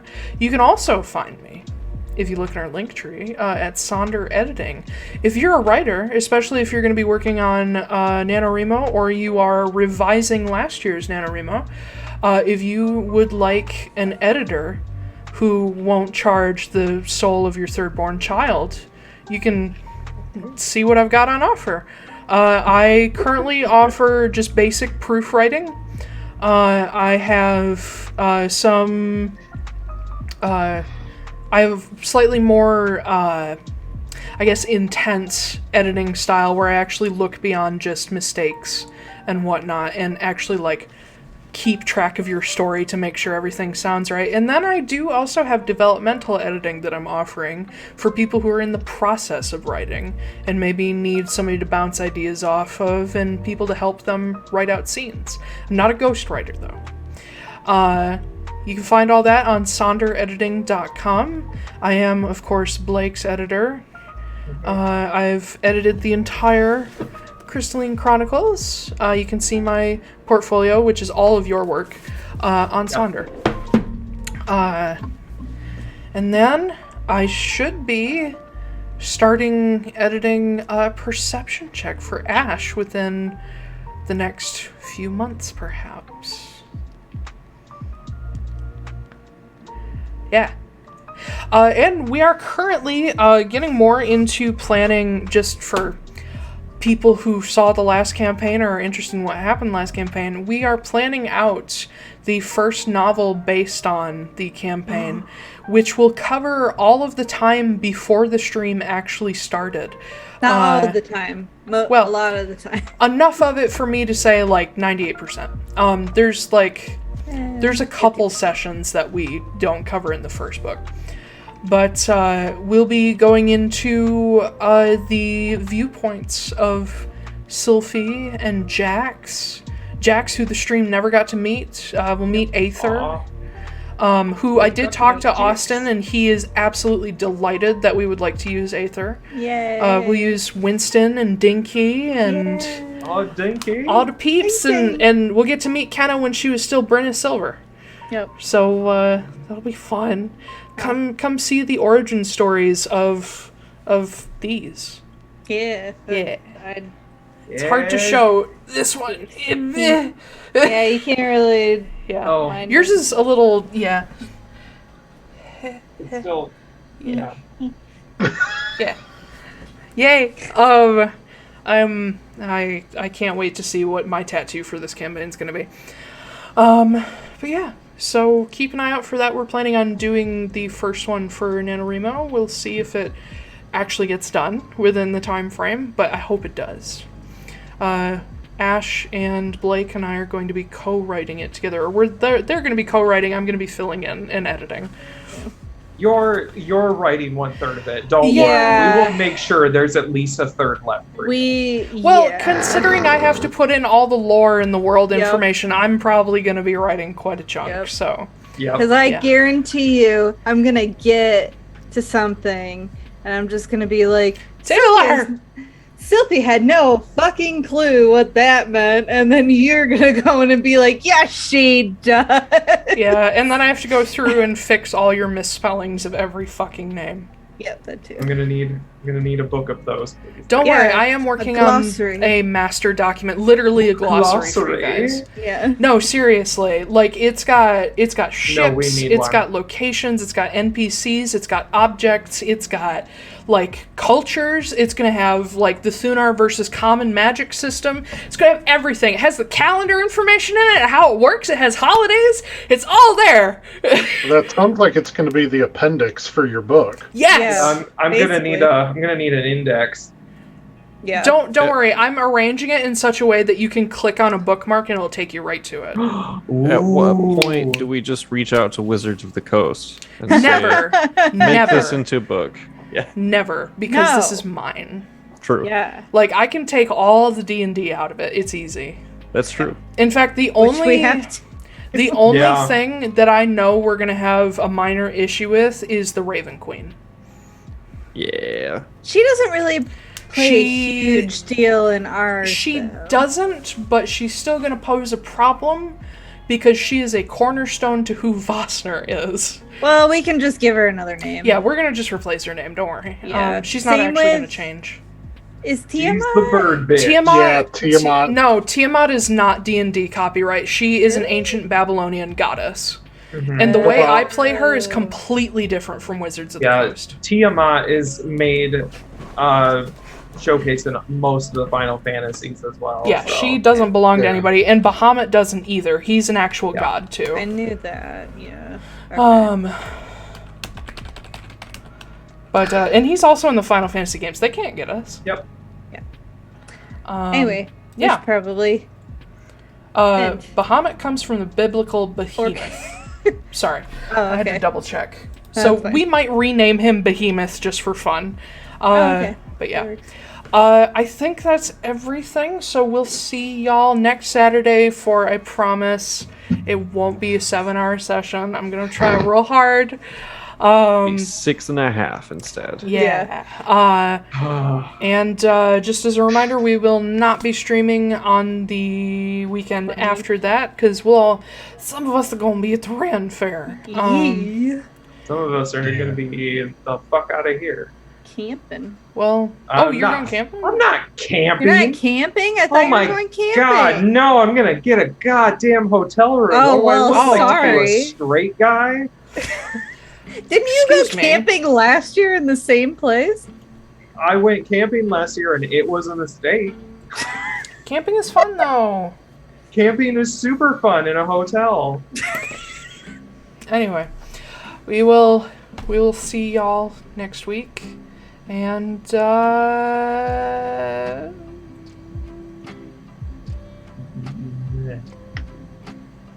trying to think of something clever to say. It's not coming. Most of the time, people say bye. Yeah. Fare thee well, mortals. Fare thee well, mortal buff. All right. Fare thee well. All right. Now we're actually going. Bye, y'all. Bye.